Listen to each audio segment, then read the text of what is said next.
Salut à tous les astrophiles et à tous les astrologues en culotte courte et en jupe plissée. Bon, ça c'était une blague, c'est une pub pour un fromage autrefois.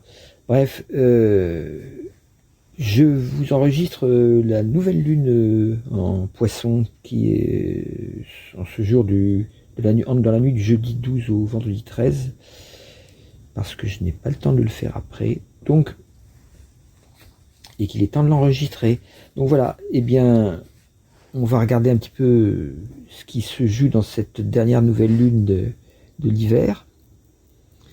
Elle est également assez puissante. De toute façon, tous les thèmes sont puissants à cause de... J'en ai déjà parlé. Donc si vous réécoutez bien les nouvelles lunes précédentes, si vous pouvez, si vous avez le temps, parce qu'il y a en même temps des enseignements, hein, on pourrait dire des cours d'astrologie universelle à la mutation qui sont donnés en même temps, surtout au moment des pleines lunes, et ça vous permet de mieux comprendre ce qui se passe. Donc je ne vais pas reprendre à chaque fois toutes les découvertes que l'astrologie m'a permis de vous donner en primeur. En particulier, vous pouvez voir que tout ce qui se passe actuellement dans le monde a été largement prévu, et à la grande surprise de gens qui croyaient que je racontais des salades. Bref, c'est pas grave pour eux, hein, mais bon, c'est quand même emmerdant pour le rôle de l'astrologie dans la société. C'est sûr que c'est un outil extrêmement puissant pour permettre aux civilisations de changer, de se transformer sans écrouler la biosphère avec, sans détruire la planète avec. Et sans l'astrologie, c'est très difficile de faire ces passages, justement, sans qu'il y ait un effondrement total. On pourrait dire que l'astrologie, comme une thérapie pour un individu, une thérapie permet à tout individu d'avancer spirituellement. Elle débloque des choses dans son caractère, dans tout ce qui a été acquis, conditionné, et lui permet de mieux avancer dans la vie.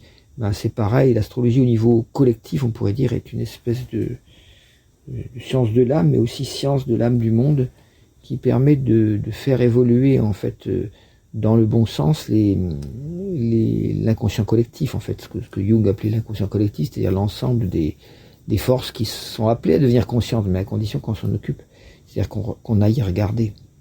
Or, pour l'instant, dans notre civilisation, chaque information chasse la suivante, la précédente, la suivante chasse la précédente encore. Donc c'est une course à l'échalote, là, une espèce de rat qui tourne dans le labyrinthe en devenant fou.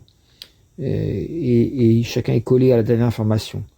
Donc là, comme par exemple cet enregistrement va être mis que dans 4 jours, je suppose, dans 3 jours, ça sera déjà démodé. C'est pour ça que je m'occupe pas de mode en essayant de vous parler du thème. J'essaye au contraire de vous montrer ce qu'il y a au fond de tout ça, quoi. Qu'est-ce qui se passe vraiment au fond de tout ça. Alors, je suis pas partisan de quoi que ce soit, hein, contrairement à ce que certaines personnes ont pu dire. Par contre, je suis partisan de faire prendre conscience à un maximum de personnes de ce qui se passe en profondeur. Parce que s'il n'y a pas de prise de conscience collective de ce qui se passe en profondeur, on va vers un effondrement, alors qui peut être graduel, hein, qui peut ne pas être extrêmement fort, quoi. Qui peut être graduel, comme ce qui se passe en ce moment, parce que les gens pensent à un effondrement en ayant tout le temps le message précédent, l'information précédente qui était par exemple l'effondrement de la bourse qui a eu lieu en 2008.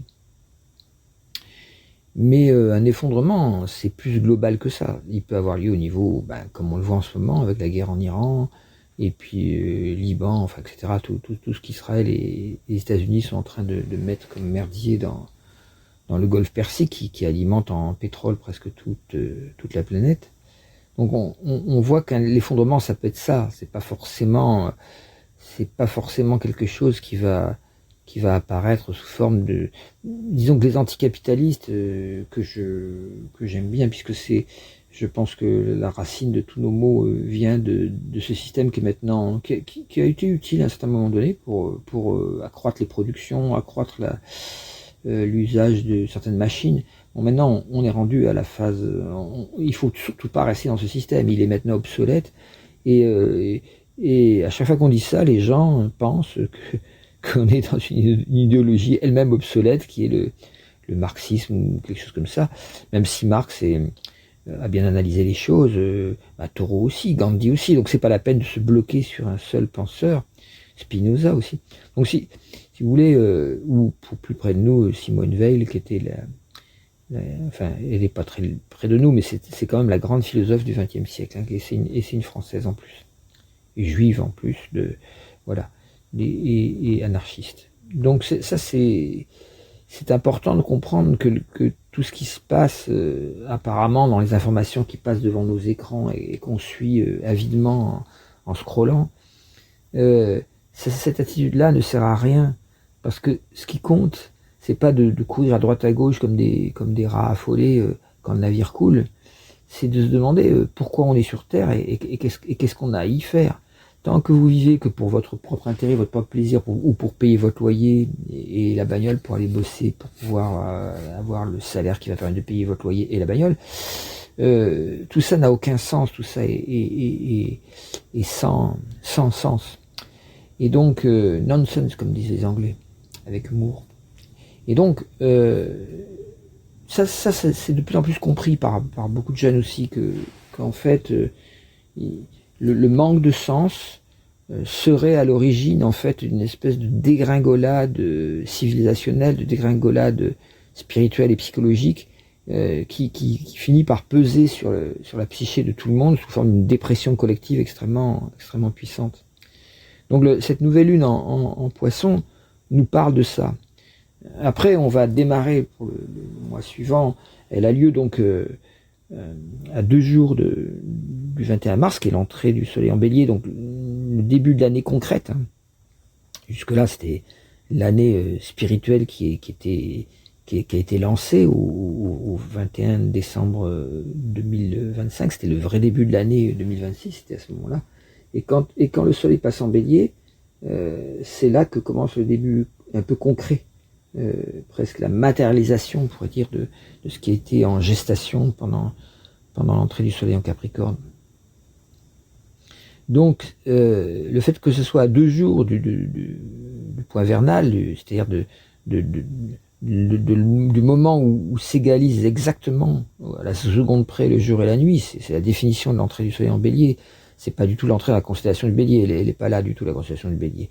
Et donc, d'ailleurs, actuellement, ce point vernal, d'après mes calculs, est dans le Aquarius. Alors, on dit pas Verseau, parce que sinon, on se met à tout confondre, comme certains qui pratiquent l'astrologie hindoue, qui finissent par confondre les signes avec ce que les hindous appellent les mêmes signes. Non, il faut dire Verseau pour le zodiaque tropical, et pour le zodiaque,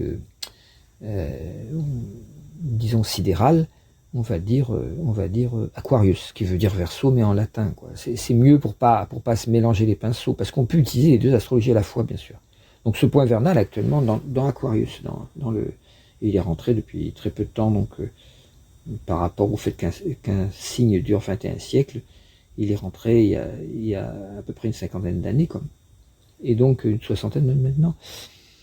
Et donc c'est très peu par rapport à 21 siècles, c'est très peu. Donc on est au tout début de ce cycle, et à chaque printemps, en fait, on active ces forces de renouveau au 21 mars. Et là, ces forces de renouveau sont d'autant plus puissantes qu'il y a cette conjonction Saturne-Neptune, dont j'ai déjà parlé en bélier, qui caractérise en fait une entrée on pourrait dire, dans un nouveau cycle de civilisation extrêmement important. Peut-être même, ça pourrait être la fin de l'humanité, le début des machines qui les remplacent, comme l'avaient dit certains livres de science-fiction, comme Isaac Asimov, avec le livre des robots et tout ça. Ça peut être ça, puisque la dernière fois qu'il y a eu une conjonction Saturne-Neptune, qui a eu lieu exactement sur le 0 degré bélier, ce qui a été le cas, c'était il y a 9000 ans, donc on est au début du néolithique, on est au début de l'agriculture et tout ça, et on est dans l'expansion extraordinaire de cette nouvelle science qui est l'agriculture, qui va remplacer en fait les chasseurs-cueilleurs, dont on trouve des exemplaires encore en forêt amazonienne ou chez les Papous. Vraiment, il y a plusieurs endroits du globe, ou chez les Pygmées, où il existe encore cette organisation très simple de tribus qui sont nomades, qui vont cueillir dans la forêt ce qu'elles ont besoin et qui de temps en temps chassent. Et là, ils se nourrissent en fait de plantes sauvages, et on pourrait dire, et de viande. Et le grand tournant civilisationnel a eu lieu grâce au passage à l'agriculture, c'est-à-dire une alimentation beaucoup plus végétarienne, et une sédentarisation, puisque au lieu d'aller chercher donc c'est un peu Abel et Caïn, on pourrait dire, hein, dans la Bible, c'est-à-dire il y a le passage entre le nomade chasseur-cueilleur qui est grand consommateur de viande et qui contient à la fois une grande liberté mais en même temps une grande brutalité dans les rapports au monde. Il s'agit de tuer pour ne pas être tué, quoi, souvent. Et de l'autre côté, il y a une organisation qui se fait des mêmes pulsions de guerrières, mais qui s'organise parce qu'il y a sédentarisation. Et donc il y a des stocks de nourriture qui sont faits, donc fin de la dureté des famines. Enfin, il y a encore des famines quand il y a des mauvaises récoltes, évidemment, mais on commence à savoir stocker, à mettre du grain de côté, donc il y a moins de danger de mourir de faim, il y a moins de violence du coup, parce que quelqu'un qui est en danger devient extrêmement violent par rapport à ses congénères, puisque c'est sa survie contre celle des autres. Et là, ça s'organise. Alors, bien sûr, il y a eu tout un temps de combat entre ceux qui étaient plus dans un archaïsme, vu l'évolution du progrès qui avait eu lieu réel avec l'agriculture. Et donc, il y a les paysans planteurs, consommateurs de céréales et de légumes du potager qui sont triés petit à petit, sélectionnés. Ils ne pouvaient pas laisser ça détruire par des hordes de nomades qui les attaquaient. Donc ils se sont armés, mais sous forme beaucoup plus défensive, quoi, en fait.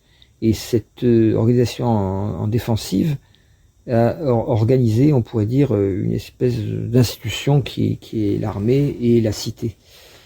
Bon, voilà. Donc juste pour vous résumer comment l'histoire commence par rapport à la préhistoire, quoi. Donc on est aussi dans un stade comme ça.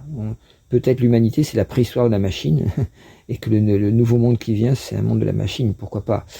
Il faudrait s'en rendre compte à temps si on veut pas être délogé de notre rôle d'espèce la plus brillante, soi-disant, autoproclamée brillante en tout cas, sur cette terre, alors que bon, c'est pas brillant, le résultat de nos actions sur la planète, on commence à le savoir. Voilà, donc ce que nous dit cette entrée en bélier de Saturne-Neptune, j'en ai déjà parlé, c'est qu'on rentre dans une phase de plus grande violence, de plus grande attrait pour le pouvoir, pour la confrontation, pour les forces masculines, y compris malheureusement masculinistes ou néofascistes ou néo-nazis comme on voit actuellement. Et à partir du moment où dans l'Assemblée nationale on a cru bon de faire une minute de silence pour un néo-nazi extrêmement violent qui s'est pris des coups de pied dans la tête, plusieurs coups de pied dans la tête parce qu'il voulait tuer des antifas. C'était quand même ça qui était le but, hein, ça a été dit par eux-mêmes. Hein. Bon, donc voilà, on a des enregistrements de leur dialogue où voilà, et on voit très bien que le pauvre Quentin tenait à peine debout, il était là à écouter ses copains, dire, ouais, je me suis fait un peu péter la gueule, quoi. Mais étant donné qu'il savait être en tort, puisque les néo-nazis sont souvent criminels, il n'avait pas envie de se faire repérer, donc il n'est pas allé à l'hôpital tout de suite, et il est mort 2 jours après, en allant à l'hôpital beaucoup trop tard. Il devait avoir une hémorragie cérébrale, comme ça, il aurait pu être sauvé, mais enfin. Donc il est surtout mort de sa propre connerie, mais également évidemment de la violence extrême qu'ils avaient eux-mêmes déclenchée, bien sûr. Là maintenant, alors c'est très marrant dans cette histoire de voir comment les médias ont complètement tourné à l'envers l'histoire pour faire croire que le pauvre avait été agressé par des antifascistes, alors que c'était plutôt un combat entre ce qu'on appelle les redskins et les skinheads, quoi, et qui est une reproduction de ce qui se passait en Angleterre à l'époque des punks et tout ça. Enfin bon, c'est un peu stupide tout ça, parce que pour moi, il est évident que quelqu'un qui manifeste de la violence comme ça, en pensant que ça va résoudre des problèmes, soit c'est un fasciste, soit c'est un fasciste qui s'ignore, même s'il se dit de gauche ou d'extrême gauche. C'est à partir du moment où la violence contre des personnes, hein, je parle pas de péter les tuyaux d'une bassine comme à Sainte-Soline, ça c'est pas de la violence, c'est une résistance à un terrorisme d'État qui consiste à installer des actes complètement répréhensibles vis-à-vis de la nature, répréhensibles vis-à-vis des paysans, répréhensibles par rapport même à la loi morale, quoi, toute simple. C'est-à-dire que l'eau, elle est faite pour tout le monde, elle n'est pas faite pour être accaparée par un seul gros paysan qui... Voilà, donc ça c'est de la non-violence, ça s'appelle, c'est le combat non-violent, c'est-à-dire que bon bah voilà, il y a sabotage de choses qui étaient interdites normalement par la loi, qui ont été confirmées un an après comme interdites par la loi. Donc on a empêché un chantier d'avoir lieu qui allait à l'encontre de l'intérêt public. Donc ça s'appelle de légitime défense, c'est pas de la violence. Bon là, donc il s'est passé quelque chose de grave avec ce Quentin. C'est pas tant la mort de ce pauvre idiot, on va dire, puisqu'il était néo-nazi. Il faut vraiment être idiot pour croire qu'on va améliorer les choses en étant nazi. Mais enfin bon, il y en a plein maintenant comme ça. C'est typique de Saturne Neptune en Bélier.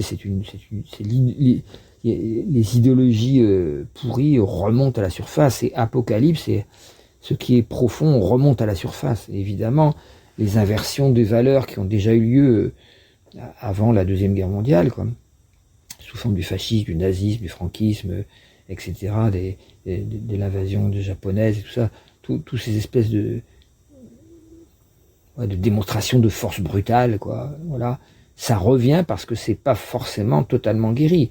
Faut bien voir qu'en France, on a des anciens Algérie qui ont torturé là-bas, qui ont eu les mêmes comportements que les nazis, hein, c'est-à-dire il y a eu quand même des camps d'extermination, enfin pas des camps d'extermination, des camps de concentration, il faut être juste dans les mots. Il y a eu des camps de concentration en Algérie pour éviter que les paysans aident les félagas, donc les révolutionnaires algériens qui étaient aidés par l'URSS. Et les Français, pensant bien faire, donc enfermés dans des camps des milliers de villageois qui avaient rien demandé, parce que évidemment ils nourrissaient ces gens-là, parce que ils étaient tellement écrasés par les colons, les pieds noirs, les colons français, que évidemment, quand des gens leur disaient bon, on va vous libérer, ils avaient tendance à, surtout que ça pouvait être leur fils, leur petit cousin et tout ça. Et voyant que ces gens-là étaient nourris, il fallait les éliminer, donc ils étaient enfermés dans ces camps, et dans ces camps, il y en a plein qui sont morts de faim, morts de soif, etc., tellement les traitements étaient négatifs. Donc le nazisme, c'est pas terminé en 1945, hein, il continue à être là, l'antisémitisme continue à être là, à partir du moment où le nazisme continue à être là, y compris en Israël, puisqu'on voit que le gouvernement actuel d'Israël, et de même que le gouvernement américain maintenant, le gouvernement russe, et évidemment, sont des gouvernements guerriers, et donc d'essence néo-nazi ou néo-fasciste. En tout cas totalitaire. Enfin totalitaire, il faut plus le réserver pour la Chine, qui est un pays totalitaire. Ou pour la Russie, qui l'est franchement aussi, mais bon. Donc on voit bien avec ces diverses forces en présence que la violence, elle est en train de monter partout. On a même dans le Parlement français, on a ce règne du mensonge trumpiste, quoi, qui je vous mets comme d'habitude des petits liens sous la vidéo que vous pouvez cliquer en allant voir le texte, en ouvrant, lire la suite, quoi, et vous avez le texte. Et je vous mets quelques exemplaires de ce qui se passe dans l'Assemblée nationale française. Et là, on arrive dans un processus presque de destruction, presque de la démocratie française, puisque déjà la taxe Zucman, qui était très intéressante à voter pour rétablir un peu de justice en France, a été totalement refusée. Et après, ça continue, une minute de silence pour un néo-nazi, et puis des attaques sans arrêt contre Mélenchon. Je suis pas là pour défendre Mélenchon, je m'en fous complètement. Mais je suis là pour défendre la vérité. Et quand quelqu'un est attaqué avec des choses totalement fausses, comme dire qu'il est antisémite et tout ça, ou que dit Epstein à la place d'Epstein, ça veut dire qu'il est antisémite, alors qu'il veut signifier simplement que qu'Epstein, c'était le nom donné à une affaire qui a eu lieu il y a 7-8 ans en France et qui a été étouffée. et que c'est bien le même type qui s'appelle Epstein, et c'est pas la peine de l'appeler Epstein pour planquer le fait que c'est bien la même affaire qui a été complètement étouffée par les pouvoirs en place il y a de cela 7 ans, sous le gouvernement macronien également. Donc on retrouve les mêmes magouilles qui ont eu lieu pour Sarko aussi, c'est-à-dire il y a eu une décadence du pouvoir politique en France qui fait qu'on arrive à un point où ceux qui dirigent la République sont ces destructeurs les plus affirmés, les plus profonds. Donc ça faut se rendre compte. Donc je me situe pas forcément comme défendant en tout Mélenchon, mais quand la vérité est attaquée, et de manière systématique par tous les médias traditionnels, contrairement à ce que vont dire certains qui sont un peu complotistes, je classe pas forcément la radio publique dans les radios les pires. Il y a BFM, télé, CNews et tout ça, qui sont quand même ce qui se fait de pire. Et la dernière sur Radio Nova, ce qui se fait un peu de meilleur au niveau franche rigolade, au sujet de ce qui se passe. Il faut bien en rire aussi, tellement c'est triste. Mais d'un point de vue purement enquête journalistique, il reste quand même, il ne faut pas jeter le bébé avec du bain, de très bonnes enquêtes sur le soi-disant service public, qui devient de moins en moins un service public et de plus en plus un service à l'État. C'est-à-dire à l'État qui n'est plus un État de droit, puisque pour qu'il y ait État de droit, il faut que les droits des personnes soient respectés. Or, comme j'ai déjà dit, avec l'exemple de tout ce qui se passe avec la pauvreté, les gens qui dorment dans la rue, les EHS qui sont exterminés petit à petit parce qu'on refuse les résistances alors qu'ils existent et qui sont pas du tout des maladies imaginaires, qui sont des allergiques à un vrai danger qui est cancérigène. Je vous invite à écouter d'ailleurs Fleur Pellerin, qui a été invitée à faire sensible le 12 mars 2026, très intéressant de ce qui se passe. On voit très bien que l'État n'est plus un État de droit, c'est un État de lobby qui est allié au lobby. C'est pas les Français qui ont élu Macron, c'est les Rothschild qui ont fait en sorte, en manipulant la presse, de faire croire que c'était notre sauveur. Et on voit ce qu'il en est avec la dénonciation qui est faite en ce moment de la fameuse affaire Epstein. On s'aperçoit que ça fait 8 ans en France que ça dure et que ça n'a pas été ni traité par la justice, et les coupables courent toujours, ou alors se défendent très mal, comme le montrent les humoristes avec Jacques Lang. Mais voilà, c'est comme ça. Il ne faut pas confondre non plus des gens qui sont homosexuels avec des gens qui sont dans la pédocriminalité. C'est pas tout à fait la même chose non plus, puisque certains font l'amalgame. Voilà, mais bon, il y en a qui le confondent carrément, et ça c'est dans leur propre vie, je veux dire, sexuelle, et ça c'est un vrai problème. Donc, cet avènement du mensonge va avec la nouvelle lune en Poisson, parce que le Poisson c'est un signe dans lequel il y a le pire comme le meilleur. Donc, je vous ai parlé déjà avec la pleine lune en Poisson du meilleur. Pour le pire, c'est quand on arrive en fin de signe comme ça, il faut pouvoir, avec le Poisson, avoir une vision presque médiumnique, une vision claire, lucide, translucide, on pourrait dire presque, pour comprendre ce qui se passe. Parce que si on ne comprend pas en quoi le mensonge est en train de tout envahir, évidemment, on va être comme une marionnette qui va être guidée vers des mauvais choix au moment d'être élu. Des choix qui ne seront pas faits encore une fois par les votants, mais qui seront faits par ceux qui ont dirigé par le mensonge leur voix pour qu'ils choisissent ce qu'on veut qu'ils choisissent. Pourquoi ? Parce que le pouvoir capitaliste a toujours plus peur de l'arrivée de pouvoirs plus socialistes, plus reliés à l'humanisme tout simplement. Ils ont beaucoup plus peur de ça que des fascistes ou des néofascistes, parce que comme on l'a vu dans l'Allemagne hitlérienne, l'avènement d'Hitler au pouvoir a beaucoup aidé dans un premier temps les capitalistes à s'enrichir. D'ailleurs, les mêmes capitalistes, en 1945, ça n'a pas été dénazifié, l'Allemagne. L'Allemagne de l'Ouest, on a retrouvé les mêmes grands patrons qui étaient nazis et inscrits au parti nazi, qui se retrouvaient à la tête des grosses usines de métallurgie ou d'armement et tout ça. On reprend les mêmes et on recommence, quoi. Donc il est évident que ça ne peut pas être sans effet sur la politique. Je disais la dernière fois que il y a trois racines dans le corps de l'Europe qui sont la tête, la France, le cœur, la Grèce, au sens la démocratie, la social-démocratie qui a été inventée il y a bien longtemps en Grèce, hein, avec Périclès et tout ça. Alors, bon, il y aurait à discuter là-dessus, puisqu'évidemment il y avait des esclaves, il y avait pas les femmes n'avaient pas le droit de vote, et c'était simplement un millier ou deux milliers d'aristos qui votaient dans l'agora, et des dizaines de milliers d'autres Athéniens, c'était les paysans, les artisans, tout ça, ils votaient pas, hein, la plupart étaient des esclaves. Bon. Mais néanmoins, ils ont inventé un système qui s'appelle la démocratie.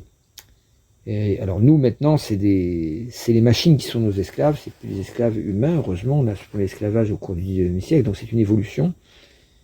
Et là, maintenant, il va falloir se poser la question, est-ce que c'est nous qui allons devenir esclaves des machines? Est-ce qu'on doit se libérer de ce nouvel esclavage? Il est temps d'y penser. Pour ça, je recommande d'écouter un peu Aurélien Barraud qui parle de progrès à la con, avec le progrès qu'on nous propose. Et son intervention est très très intéressante, c'est exactement ça. Et il démontre par son intervention qu'en fait, ce que les électro-hypersensibles savent depuis longtemps, c'est que ce progrès que sont les idiophones, les portables, tous ces ordinateurs qui sont sans arrêt greffés à la main des plupart des jeunes, c'est en train de détruire notre civilisation, détruire nos capacités intellectuelles, détruire notre capacité même à aimer, à vivre et à être surtout. Ce que la définition de la spiritualité, c'est apprendre à être, puisqu'on ne sait plus être. Et c'est évidemment au-delà, c'est contenu dans les religions, mais les religions ont souvent trahi cette dimension de l'être. Donc cette dimension de l'être, elle se redécouvre en allant à l'intérieur. Et ça, c'est pas en zappant sans arrêt sur des écrans qu'on va pouvoir aller à l'intérieur. Évidemment, si je vous donne des liens, c'est que je m'en sers aussi. Et je suis pas non plus pour une suppression totale de toute communication par ces voies-là.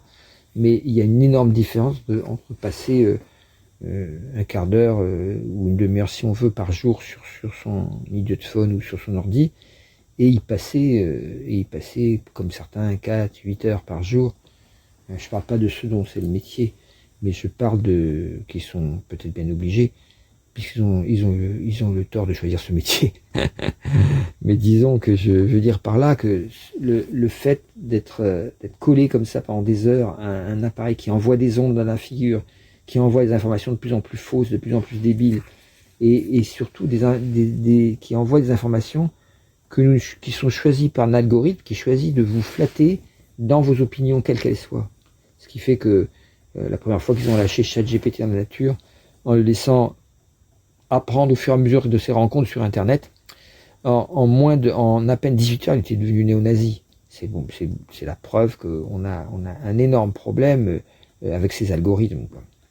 Et personne n'a intérêt à les changer pour l'instant. C'est pas Musk ou Facebook là qui vont Zuckerberg qui vont s'amuser à changer les algorithmes qui font des couilles en or. Donc c'est pas eux qui vont être motivés pour changer ces algorithmes. Donc il va falloir qu'on trouve un moyen collectif pour se révolter contre les systèmes dans lesquels on est. Et d'abord, ça nécessite une libération individuelle et une libération collective. Alors je dis et en insistant sur le et parce que la plupart des gens qui se libèrent individuellement, ce sont les méditants ou les gens qui font des psychothérapies ou qui sont dans le développement personnel. C'est moins puissant le développement personnel, mais ça peut mener à la psychothérapie en profondeur, qui peut mener à la spiritualité en profondeur. Très bien. Mais on est pour la première fois de l'histoire de l'humanité dans une capacité à détruire totalement la biosphère. C'est ce qui se passe avec les changements climatiques. Or, il y a beaucoup d'enseignants spirituels qui ne s'en rendent pas compte, qui disent, ce qui est vrai d'un point de vue spirituel, ce monde est illusoire, et donc c'est pas la peine de s'y attacher, il y aura tout le temps des guerres, des conflits, et des puissants, et des moins puissants. C'est ce que nous disent tous les enseignants du bouddhisme de l'Inde depuis 3000 ans. Mais le problème vient justement de ce respect excessif pour la tradition, parce que il y a une nouvelle note, il y a une nouvelle longueur d'onde qui est arrivée récemment, il y a à peine, c'est l'entrée dans l'ère du Verseau, la fin du Kali Yuga, Et on peut pas se référer à ce qui s'est dit, même si c'est très très profond, et on voit très bien que tous les travaux de physique quantique, tout ça, Philippe Guillemot en parle pas mal, nous prouvent finalement que ce qu'a dit le Bouddha, ce qu'a dit Krishna encore avant, ce qu'a pu dire Jésus, tout ça, ça correspond à ce que redécouvre maintenant la physique quantique. Il faut voir par exemple les entretiens, vous cherchez ça sur Internet, les entretiens entre Krishnamurti et David Bohm, qui était un grand physicien. C'est passionnant à entendre, c'est la conscience de l'Inde qui rencontre la conscience de la physique quantique, c'est extraordinaire. Et on voit très bien que la conscience spirituelle peut apporter à la science énormément. Quand on voit ce que répond Krishnamurti à David Bohm, on comprend qu'il comprend parfaitement vers où va la science. Et il est capable de le mettre en garde ou de le réorienter pour que... Alors que normalement, c'est le grand physicien quantique qui devrait être, d'après ce qu'on croit en Occident, celui qui est le plus avancé dans l'intelligence de la matière. Bah non, on s'aperçoit que l'autre qui n'a jamais étudié de physique quantique se garde bien d'ailleurs d'aller sur ce terrain totalement. Mais la manière dont il dirige l'entretien vers quelque chose de plus profond est extraordinaire. C'est pour ça que David Bohm est devenu disciple ensuite de Krishnamurti en disant c'est extraordinaire. Ça a été extraordinaire pour moi de rencontrer une telle lucidité sur les tenants, les aboutissants de la science elle-même, parce que même dans la science, il y a un non-sens qui peut apparaître, et il apparaît beaucoup en ce moment. Donc voilà, intéressez-vous à Aurélien Barraud, c'est pareil, c'est un astrophysicien, il est rendu très très loin du point de vue dans son métier, il a un métier d'hyper-scientifique, on va dire. Dans ces cas-là, évidemment, on pourrait dire, bon, il est pas en danger, hein, il est bien nourri, mais il crache dans la soupe, comme pourrait dire certains, mais non, il crache pas dans la soupe, il est simplement en train grâce à ses capacités mentales, de voir à quel point on s'est fourvoyé en allant trop loin dans le mental et en ne retournant pas vers l'être. Alors il est en train de le découvrir par lui-même petit à petit, ce qui fait qu'il est en train de... C'est très intéressant de voir quelqu'un qui est intelligent, profond comme ça, faire une démarche de plus en plus spirituelle, sans s'en rendre compte, même si peut-être, je ne sais pas ce qu'il penserait de ce mot-là, ou alors il n'en ferait qu'un mot, au sens... il choisit le mot poétique, lui, plutôt, ce qui veut dire qu'il est encore accroché, si vous voulez, à ce que le langage fait de l'être, quoi. Ce que le langage fait avec l'être. Mais on pourrait dire ce que l'être fait avec le langage aussi.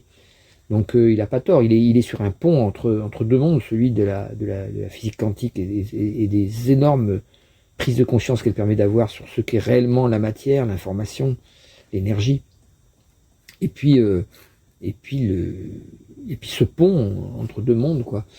Encore une fois, lisez Le Pic de l'Esprit de Philippe Guillemot, c'est sorti en BD, donc ça peut être lu par n'importe qui. Enfin, pas par n'importe qui, c'est un peu complexe au niveau des tenants et des aboutissants scientifiques, il faut avoir une bonne formation scientifique pour comprendre de quoi il parle, ou alors il faut se taper tout le glossaire très très sérieusement et lire la BD qu'après. Tout en se reportant au glossaire au fur et à mesure. Je pense que c'est comme ça qu'il faut lire, hein. Ça a été fait pour ça par Philippe Guillemot, mais ce qui est important, c'est de voir qu'on est en approche de ce pont entre la science et la conscience. Et l'un des fers de lance de ce pont, c'est évidemment la méditation, et il y a un deuxième fer de lance, c'est l'astrologie. Parce que l'astrologie traduit en mots ce que les énergies cosmiques nous disent. Et c'est pas du tout... c'est une science de l'âme, j'appelle ça.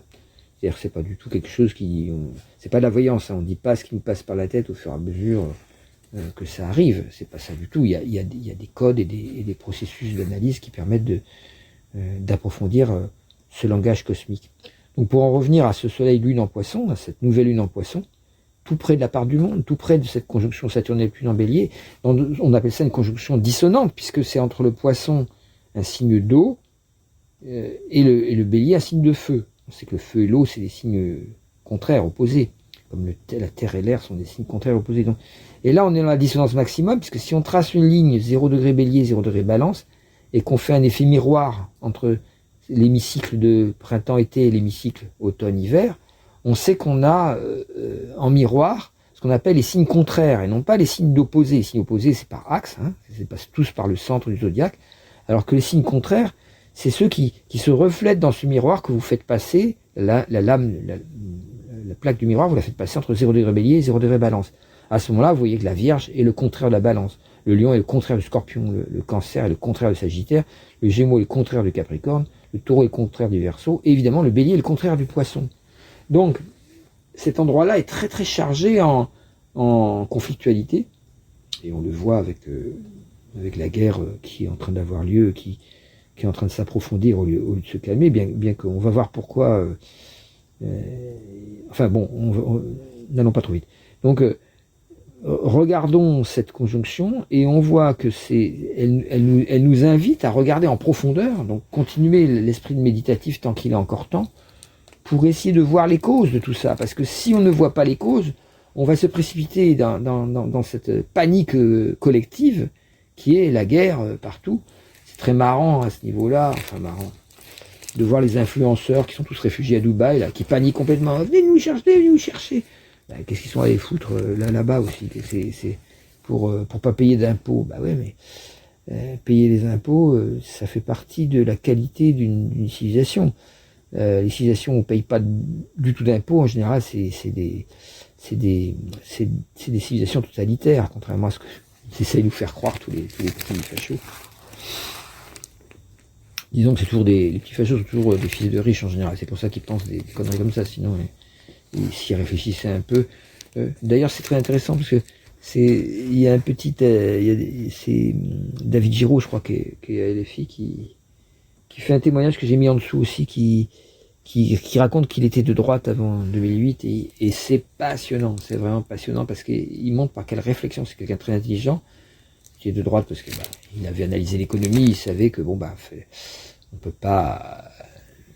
Bon, il n'y a pas à tortiller, quoi, c'est comme ça. Les flux monétaires dépendent pas seulement des politiques, ils dépendent aussi de forces qu'il faut respecter et étudier pour pouvoir les maîtriser. Donc il avait plutôt tendance à dire, pour maîtriser ces flux, faut des bons investissements placés au bon endroit, donc il faut réfléchir à l'économie, voilà, et achat-vente, prix, inflation, tout ça, toute cette science économique qui en fait est beaucoup moins une science que l'astrologie d'ailleurs, hein, parce que c'est beaucoup moins précis. Ça, mais disons qu'il y a quand même des règles qui apparaissent dans l'économie qui sont indéniables, quoi. Voilà la masse monétaire, si on augmente la masse monétaire, effectivement, ça crée de l'inflation. Enfin bref, il y a plein de systèmes comme ça, d'équivalence, qui sont simples à comprendre, qui sont de la mathématique toute bête, mais qui essayent de nier, avec un côté scientiste, et donc pas scientifique, mais scientiste, qui essayent de nier l'aspect complètement subjectif de la réponse des gens à l'économie. C'est-à-dire que quand ils ont confiance, ils misent, ils achètent des actions. Quand ils ont plus confiance, ils revendent tout. Or ça, c'est pas du tout un phénomène gérable ni contrôlable du point de vue bien qu'ils arrivent beaucoup à le contrôler parce qu'ils sont capables maintenant avec les ordinateurs de faire des réglages à la demi-seconde près. Quand ils voient que tout d'un coup ça part en couille, hop, ils redressent le truc et ils réinjectent de l'argent à toute vitesse pour éviter qu'il y ait une crise. Mais tous ces trucages font que de toute façon, un jour quand il y aura plus du tout confiance, ça va péter. Et quand ça va péter, ils auront eu beau mettre du sparadrap sur la jambe de bois partout. Quand la jambe de bois pète, le sparadrap ne tient pas. Donc voilà, je vais vous lire quand même le degré symbolique de ce... Parce qu'il me parle beaucoup, c'est un degré où j'ai ma pointe de la maison 2 en région Montanus qui est à cet endroit-là, et c'est vraiment la manière dont j'ai pu utiliser mes ressources intuitives, mon côté HPI et tout ça. Comment j'ai pu l'utiliser, c'est avec l'astrologie, en faisant des recherches scientifiques de pointe en astrologie. Et qu'est-ce que nous dit ce degré symbolique selon les degrés de Schiller, qui sont appelés des fois les degrés Jean Luz, c'est les mêmes à peu près. C'est le 29e degré poisson, puisqu'on est vraiment, c'est pas le 30e, c'est pas le dernier degré poisson qui a le degré critique, c'est celui juste avant. Néanmoins, si on voit que c'est en conjonction avec la part du monde, on voit bien que le degré critique est touché. Donc on est dans un endroit critique au niveau de l'humanité. Ça nous dit une Cassandre échevelée, gesticulant, parcourt les rues de la ville, tandis qu'au temple de la Sibylle, une prêtresse prédit l'avenir à un adolescent. Ou un grand poisson échoué sur la grève. Donc un grand poisson échoué sur la grève, c'est-à-dire qu'il est mort. Hein. Ou alors il risque de mourir. Donc il y a une fin de cycle là qui s'annonce très très nettement. Et la Cassandre échevelée, ça fait allusion évidemment à Cassandre qui a essayé de prévenir ses compatriotes que les Athéniens allaient détruire la ville de Troie, qu'il fallait ne pas faire rentrer le cheval de Troie dans la ville de Troie. Mais elle a eu beau répéter ses prévisions qui étaient toujours justes, personne ne la croyait. Et on a vraiment un degré astrologique là. Je veux dire, j'ai vécu ça toute ma vie, c'est-à-dire avoir prévu l'écroulement du mur dans l'ex-URSS, avoir prévu le fait que Poutine était le grand roi des frayeurs dont parlait Nostradamus, avoir prévu le printemps arabe. À chaque fois, l'astrologie, c'est pas que moi, hein, c'est parce qu'il y a d'autres astrologues qui l'ont fait aussi. L'avantage de l'astrologie universelle mutation, c'est qu'elle contient 3, 4 et 5 même éléments en plus, qui sont des éléments extrêmement parlants et qui donnent une longueur d'avance sur mes autres collègues astrologues, même les meilleurs, parce que bon, par exemple, ce que je vais parler sur le bélier, c'est la présence de Bacchus, que aucun d'eux ne voit, et qui est en train de se rapprocher de Saturne, ou plutôt Saturne se rapproche de Bacchus, parce qu'il va plus vite.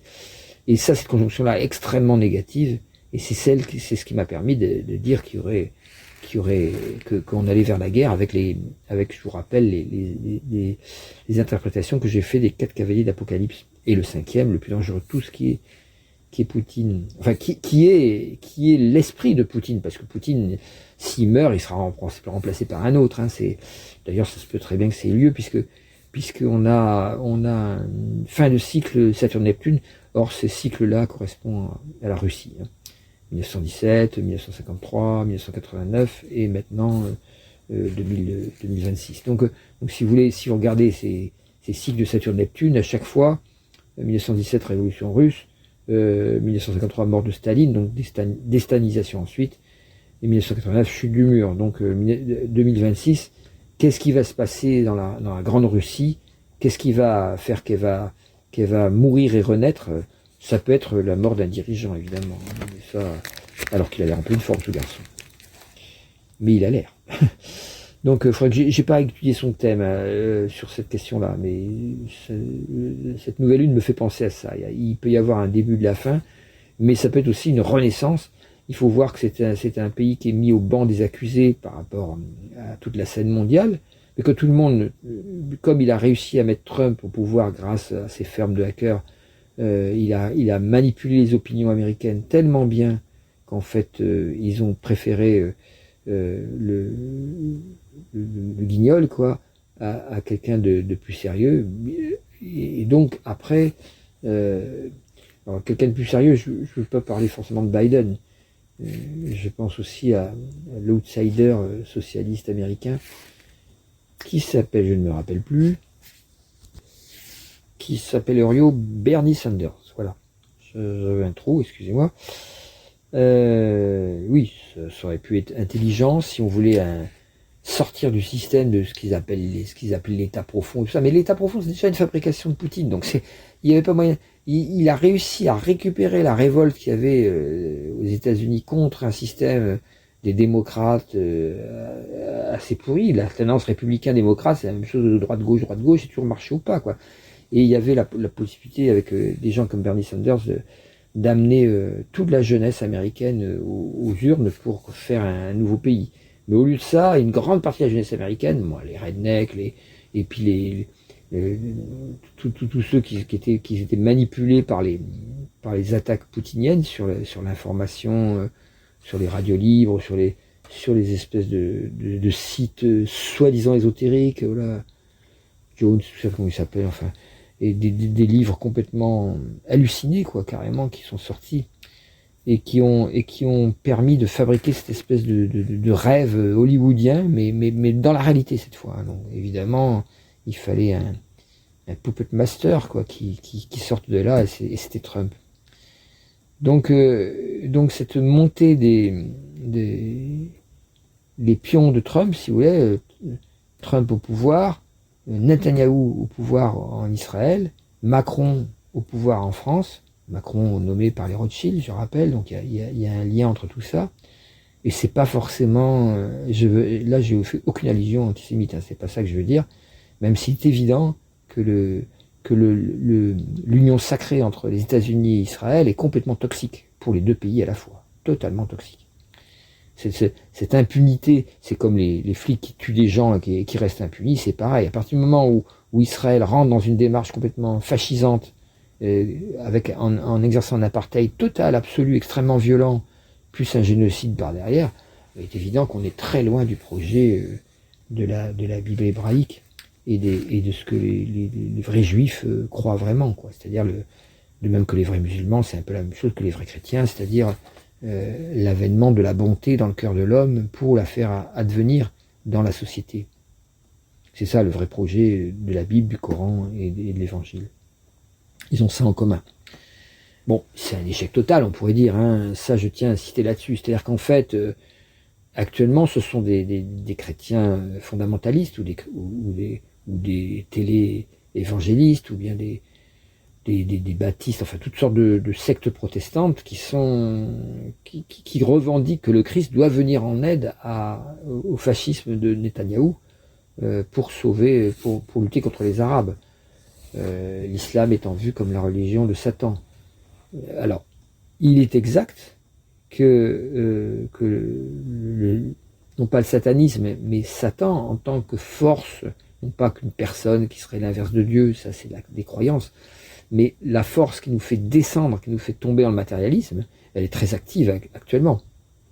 Et évidemment, malheureusement, elle est active également dans les religions.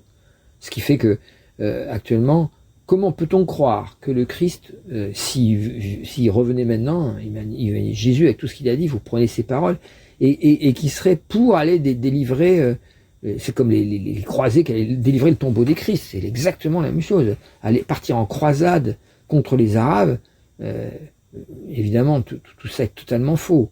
Le véritable hostie blanche là dont il s'agit, c'est le pétrole qui est très noir.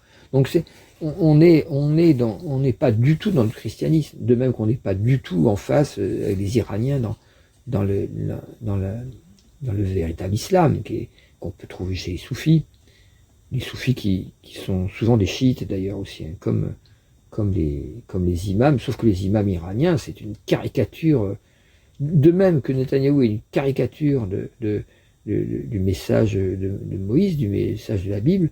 De même, les imams, Khomeini, là, puis maintenant c'est son fils, donc c'est une dynastie de père en fils. Quel est le rapport avec les saints enseignants que sont normalement les imams? C'est aucun rapport. Donc on est dans une fascisation totale de l'islam d'un côté, du christianisme de l'autre, et de la religion hébraïque de l'autre. Et cette fascisation, c'est ça, Satan. C'est ça le faux Dieu. C'est le Dieu de la haine, le Dieu du pouvoir, le Dieu qui se fout complètement de l'amour, qui se fout complètement, comme cette bombe qui est tombée sur une école qui a tué 150 jeunes filles en Iran, parce qu'il s'agit de venir les libérer. Là, ça leur a pas enlevé que le foulard, hein, ça leur a fait sauter carrément la tête. Donc il n'y a plus besoin de foulard, comme disait l'autre, pour rigoler. C'est pas très drôle en fait, mais c'est vraiment pesant, quoi. On est en train de rentrer dans la pire solution qui existe par rapport à la crise mondiale qu'on a. La bonne solution, c'est l'humanisme et l'écologie qui se réunissent pour mettre à bas le capitalisme dans sa phase mortifère, vampirique, tel qu'il est actuellement, et récupérer les bienfaits qu'a eu le capitalisme dans l'organisation sociale de la nourriture, tout ça, mais en s'intéressant maintenant à l'écologie, ce qui fait que on doit arriver à une agriculture bio partout, quoi. Tous les agriculteurs devront tôt ou tard se mettre au bio. Ceux qui ne s'y mettent pas encore sont simplement en retard et ils vont faire beaucoup de mal parce que on n'a rien contre eux évidemment. C'est pas les agriculteurs le problème, c'est les produits toxiques et cancérigènes qu'ils mettent dans la terre et que les gens mangent ou respirent. Et le nombre de ça, faut vraiment écouter Fleur Pellerin à ce niveau-là dans l'émission d'affaires sensibles du 12 mars. Je vous l'ai déjà dit, mais je vous le répète. De même. Le 7 mars 2026, il y avait la conversation scientifique, Étienne Klein, qui est un très bon scientifique. J'écoute pas tout le temps ça, parce que c'est un peu pointu des fois.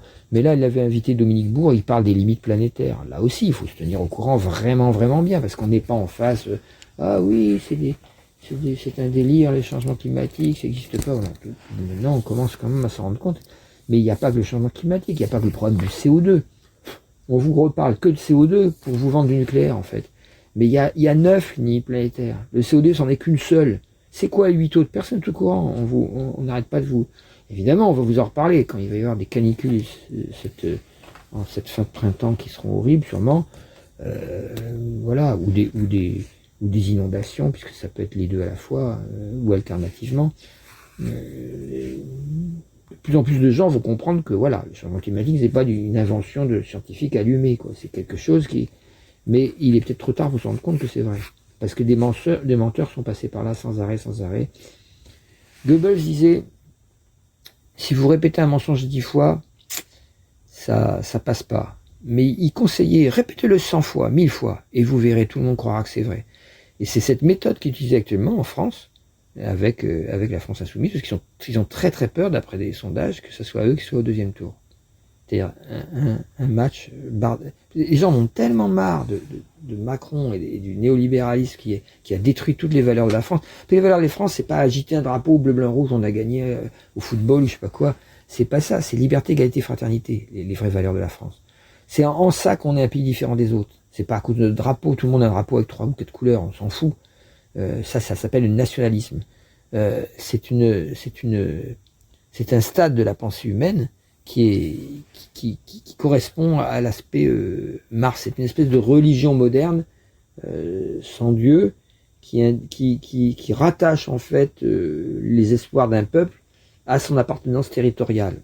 Ça a un intérêt, c'est que ça nous amène à nous pencher sur la matière, et ça a amené derrière la nation, on pourrait dire, est née en 1429 avec Jeanne d'Arc.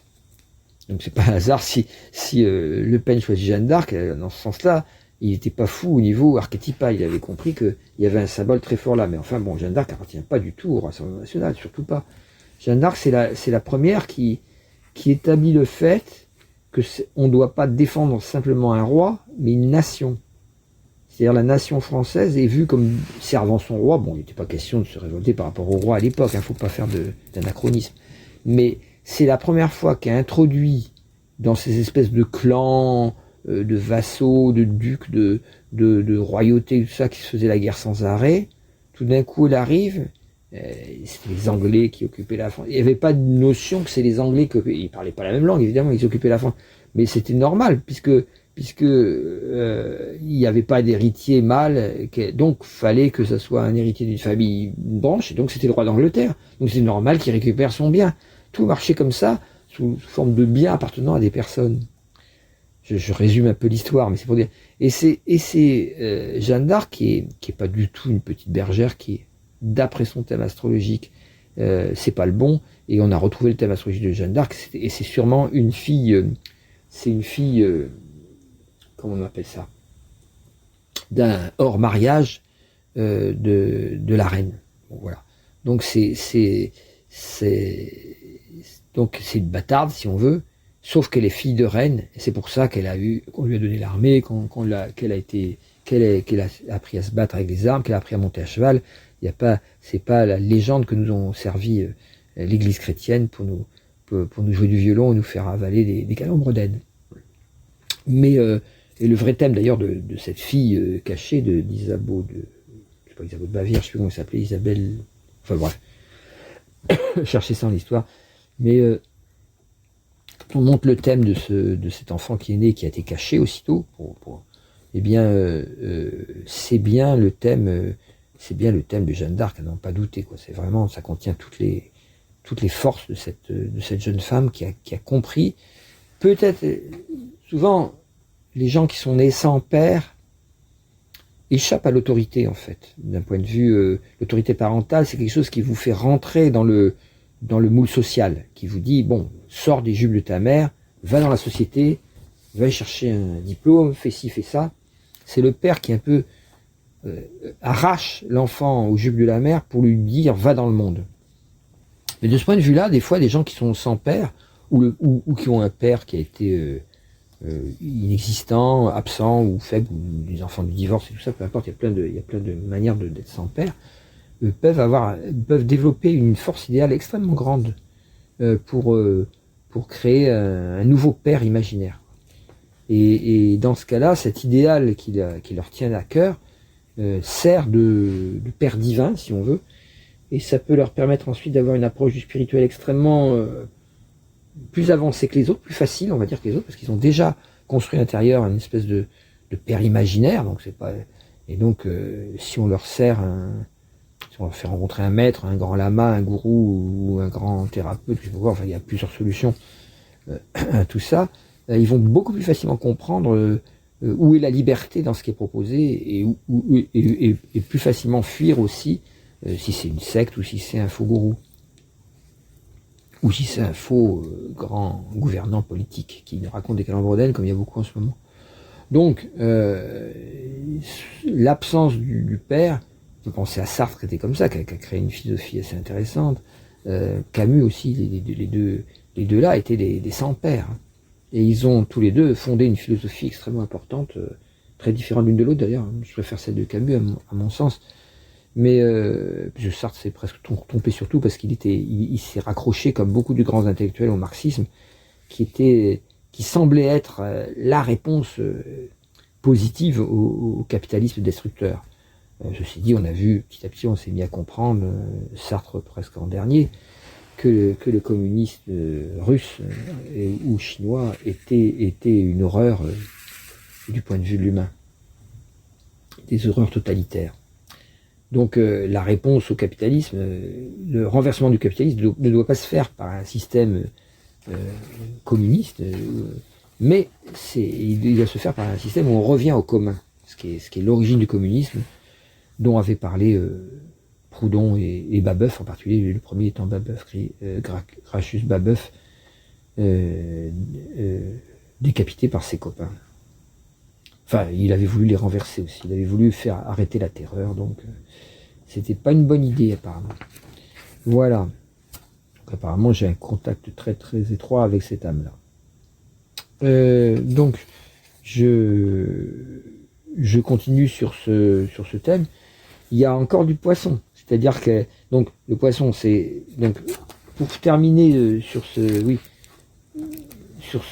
degré symbolique qui parle de prévision où personne ne croit, auquel personne ne croit, et ce qui va faire que la ville de Troie va être détruite. Il y a une solution. Les degrés de Scheer sont des degrés très très matérialistes, très très pulsionnels, qui nous donnent une idée de ce qui va forcément arriver, des fois au niveau matériel. Donc ça nous donne attention. Il y a des destructions, le poisson pourri sur la grève, la prévision de l'avenir, mais qui n'est pas forcément écoutée. On est en plein dedans. L'Apocalypse, on est prévenu dans l'Apocalypse, Saint-Jean, tout est dit. Mais bon, les gens qui le lisent sont malheureusement les chrétiens. Alors, moi je préfère les christiques aux chrétiens. Les christiques, c'est ceux qui épousent vraiment la doctrine du Christ à l'intérieur, sans se fier forcément à l'Église, et qui font le travail intérieur, de même que se recommande le Bouddha, ce que recommande les chrétiens et tout ça, qui font le travail méditatif à l'intérieur, et ils aboutissent évidemment à la vraie conscience christique.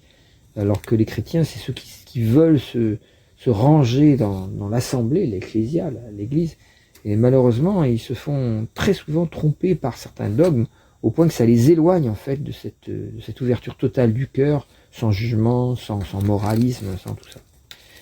Donc, il y a les degrés sabiens, sont ceux qui ont été découverts par Dan Rudyard, qui pour le même degré, donnent un nouvel élan, plus propre à l'ère du Verseau, contenant plus de données psychologiques et spirituelles, ou psycho-spirituelles, on pourrait dire, pour faire les deux à la fois, qui nous mènent vers une autre vision du même degré. Et ce même degré, il nous dit ça, il nous dit la lumière déviée par un prisme se réfracte en de multiples couleurs. On peut penser à la pochette, pour ceux qui connaissent Pink Floyd, c'est plus notre époque, mais bon, moi je suis de cette époque-là. Pour ceux qui connaissent Pink Floyd, c'est la fameuse pochette du The Dark Side of the Moon. À mon avis, tout le monde connaît Pink Floyd et tout le monde connaît ce disque. Mais qu'est-ce que ça veut dire?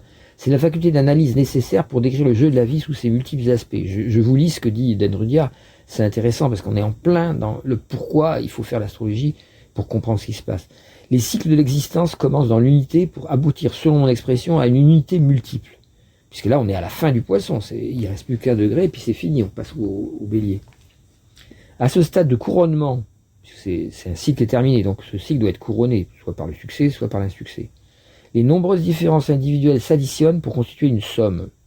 Cette somme, un total unifié, traduit l'inéluctabilité du futur processus de différenciation, étant donné que chaque cycle laisse une quantité de rebut retournant lentement à l'état inconscient de matière chimique d'humus. Donc ce qui veut dire, par cette phrase un peu compliquée, c'est que de toute façon, le phénomène néganthropique de la vie est croisé avec le phénomène anthropique de la mort, Ce qui fait que tout ce qui est pas bon, tout ce qui marche pas, va retourner à la pourriture, va être comme ce poisson sur la plage, en train de crever au soleil. Soit ça va se répandre, se différencier, c'est-à-dire comme la lumière blanche qui traverse le prisme, qui va se transformer en 7 couleurs différentes. Ça va donner des résultats différents dans plein de domaines différents, en sciences, en musique, en théâtre. Donc la civilisation, quand elle arrive au bout de son histoire, contient une énorme richesse créative. Voilà. Mais ce processus, il est inéluctable. C'est-à-dire, on peut pas empêcher ça. On peut plus rien unifier parce que c'est cette multiplicité, cette diversité de croyances, d'art, de sciences, tout ça, qui doit forger l'unité. On peut plus unifier les gens autour d'un parti, Rassemblement pour la République, RPR, tout ça. Non, ça c'est fini. C'est les gens qui, dans leurs diverses individualités très très différentes, vont comprendre qu'ils sont une unité humaine. Très intéressant. Ce symbole nous enseigne que l'unité inlassablement se brisera à nouveau en la multiplicité. Donc, fin des partis, fin des groupes avec un chef. Donc, suivez mon regard, vous comprenez que je ne suis pas dans l'idéologie, parce quelqu'un a fait une remarque sur le dernier, sous mon dernier enregistrement, qui était une non-compréhension totale du point de vue où je me place, ça c'est sûr. Le prisme est toujours là, le prisme qui absorbe de la lumière blanche. Il n'existe aucune unité absolue. Si quoi que ce soit peut être appelé absolu, c'est le rapport entre l'un et le multiple. Donc c'est ce rapport entre l'un, qui est l'être évidemment, qui est le divin et tout ça, et le multiple, le fait que le divin fabrique énormément de pays différents, énormément de personnes différentes, évidemment des stades d'évolution différents à la surface de la Terre, entre des gens qui vont être il y a des HPI et puis des fous, il y a de tout. Il faut tout vraiment dire certains. Et c'est cette diversité énorme fabrique quelque chose, parce que c'est impossible de l'unifier par le mental. C'est impossible. C'est parce que c'est trop différent. Chaque individu est très différent. C'est pour ça que je recommande les spirinotés comme seule formule possible d'éco-village ou d'éco-hameau, parce que, comme nous le dit, je vais mettre aussi en dessous en lien, comme nous le dit Johan, on a beau faire de la CNV, on a beau discuter pendant des heures, faire des stages, tout ça, il n'y a rien qui peut permettre à un collectif de devenir divin, de faire atterrir sur Terre l'idéal dont il était porteur. Rien. Sauf si on applique le processus spirinotaire. Et c'est de ça que je suis porteur et qui m'a été donné d'enseigner. Mais bon, il y a peu de gens qui le comprennent. Apparemment, il y a beaucoup de jeunes actuellement qui se précipitent vers des groupes qui vont essayer de faire ça. Mais en général, ça correspond toujours à la même merde, j'ai envie de dire. C'est-à-dire que il y a une prise de pouvoir par un être particulièrement plus brillant. Alors ça peut être un ashram, par exemple. Dans ce cas-là, c'est très très bien. Il y a un gourou ou un grand lama qui dirige des retraites de méditation, ou des séminaires, disent d'autres, c'est pas grave. Et dans ces séminaires, les gens apprennent à méditer. Bon, là, on est dans un cheminement spirituel avec un lieu qui est fait pour uniquement chercher la spiritualité. Puis les éco-villages, eux, ils sont faits pour répondre aux besoins de la planète actuelle. C'est-à-dire, il faut absolument que les êtres humains se rassemblent pour d'autres raisons que d'aller bosser dans des entreprises capitalistes qui sont aux mains de gens qui sont eux-mêmes d'extrême droite ou qui font partie, comme les Bolloré et tout ça, d'un capitalisme outrancier, vampirique, extractiviste et destructeur. Donc le fait qu'on soit obligé d'aller pointer tous pour avoir le droit de bouffer, de payer notre loyer à ces systèmes-là, il manque une case. Entre l'ashram où tout le monde, où les gens se réunissent pour méditer dans la paix, l'amour, la joie, le chant et des choses très très belles, ou la danse spontanée, et où ils découvrent qui ils sont en profondeur pour ressortir guéris de leur névrose, oui, c'est merveilleux. Mais bon, c'est pas le cas c'est une minorité qui vit ça. Et puis de l'autre côté, la grande majorité, ils sont coincés dans les usines, dans les entreprises. Et évidemment, comme l'IA va amener une robotisation universelle, des robots vont fabriquer des robots, comme nous prévient Aurélien Barraud, eh bien on aura une diminution drastique du nombre de places disponibles dans l'industrie, dans tout ça. Il y en a qui parlent de celui qui a eu le prix Nobel récemment d'économie, il parle de destruction créatrice. Encore une vieille idée, comme le marxisme, comme le capitalisme, ce sont des vieilles idées qui doivent mourir. On est en train de changer de civilisation, il faut arrêter tout ça. Il ne va pas y avoir destruction créatrice, comme dit Schumpeter. Le Schumpeterisme, c'est une dernière lubie pour continuer à faire durer un petit peu plus le capitalisme qui est moribond, qui est en train de tout détruire. De même que l'accélérationnisme des néo-réactionnaires, qui est la même connerie énorme, où on se dit, alors il n'y a qu'à aller plus vite vers le progrès scientifique, plier tout le monde à une autorité totalitaire totale, parce que sinon il va y avoir des révoltes, évidemment, parce qu'il va y avoir de moins en moins de travail, voilà. Donc les gens, comme on ne veut pas les payer, à ne rien faire, évidemment c'est absolument interdit, hein. Ça s'appelait le revenu universel, mais ça a été balayé de la sphère publique, parce que si vous mettez un revenu universel, vous allez pomper dans les caisses de l'État, et comme ces caisses de l'État ne sont plus remplies, puisqu'elles sont vidées par les ultra-riches et les actionnaires, évidemment, il n'y a plus rien dans les caisses de l'État, donc vous ne pouvez pas mettre en place un revenu universel. Et puis en plus, ça empêcherait la compétition avec la Chine. Donc, comme il faut continuer la compétition avec la Chine, c'est l'horizon qu'on nous propose, évidemment, ça veut dire qu'il faut utiliser les mêmes méthodes, c'est-à-dire transformer les gens en esclaves, et à ce moment-là, on peut serrer les prix vers le bas, ce qui est l'objectif principal de l'humanité sur Terre, serrer les prix vers le bas pour que le supermarché soit l'aboutissement ultime de la civilisation humaine, le supermarché. Voilà. Alors ce degré nous montre le type fondamental de fonctionnement propre à tous les modes d'existence. L'expérience de l'unité merveilleuse et apparemment éternelle sera en son temps supplantée par la nécessité de prêter attention à une multiplicité de détails. Eh oui, l'existence implique différenciation. Et ça me fait penser, cette multiplicité de détails, à cette découverte dont parle Fleur Pellerin. C'est-à-dire qu'on s'aperçoit que peut-être chaque produit chimique pris un par un est donné à une dose qui est suffisante pour ne pas être totalement toxique, mais on ne mesure pas les interactions entre ces produits, et ils s'en fabriquent des milliers, ce qu'on appelle aussi les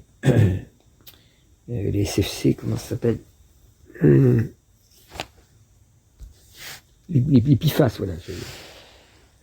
SFC, PFAS, pesticides, insecticides, tous ces produits-là, en se croisant les uns avec les autres, y compris le brûlage des plastiques dans les chaudières des centres d'incinération, parce qu'on n'a pas eu le temps de trier et tout ça, tous ces trucs-là, ces molécules se croisent entre elles et font des molécules très très cancérigènes. Mais celles-là, elles sont jamais mesurées parce qu'on ne peut pas les mesurer.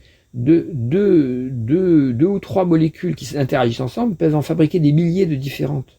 Je ne sais pas si vous vous rendez compte. Donc comme il y en a déjà des centaines de molécules qui sont répandues dans l'agriculture, ça en fait des millions et des millions. Et évidemment, aucune étude n'est prévue pour voir l'impact de ça sur la santé humaine. On le voit déjà. On voit des cancers d'enfants de plus en plus nombreux partout, des leucémies. Pourquoi doit-on mettre au monde des enfants qui meurent de cancer? C'est terrible.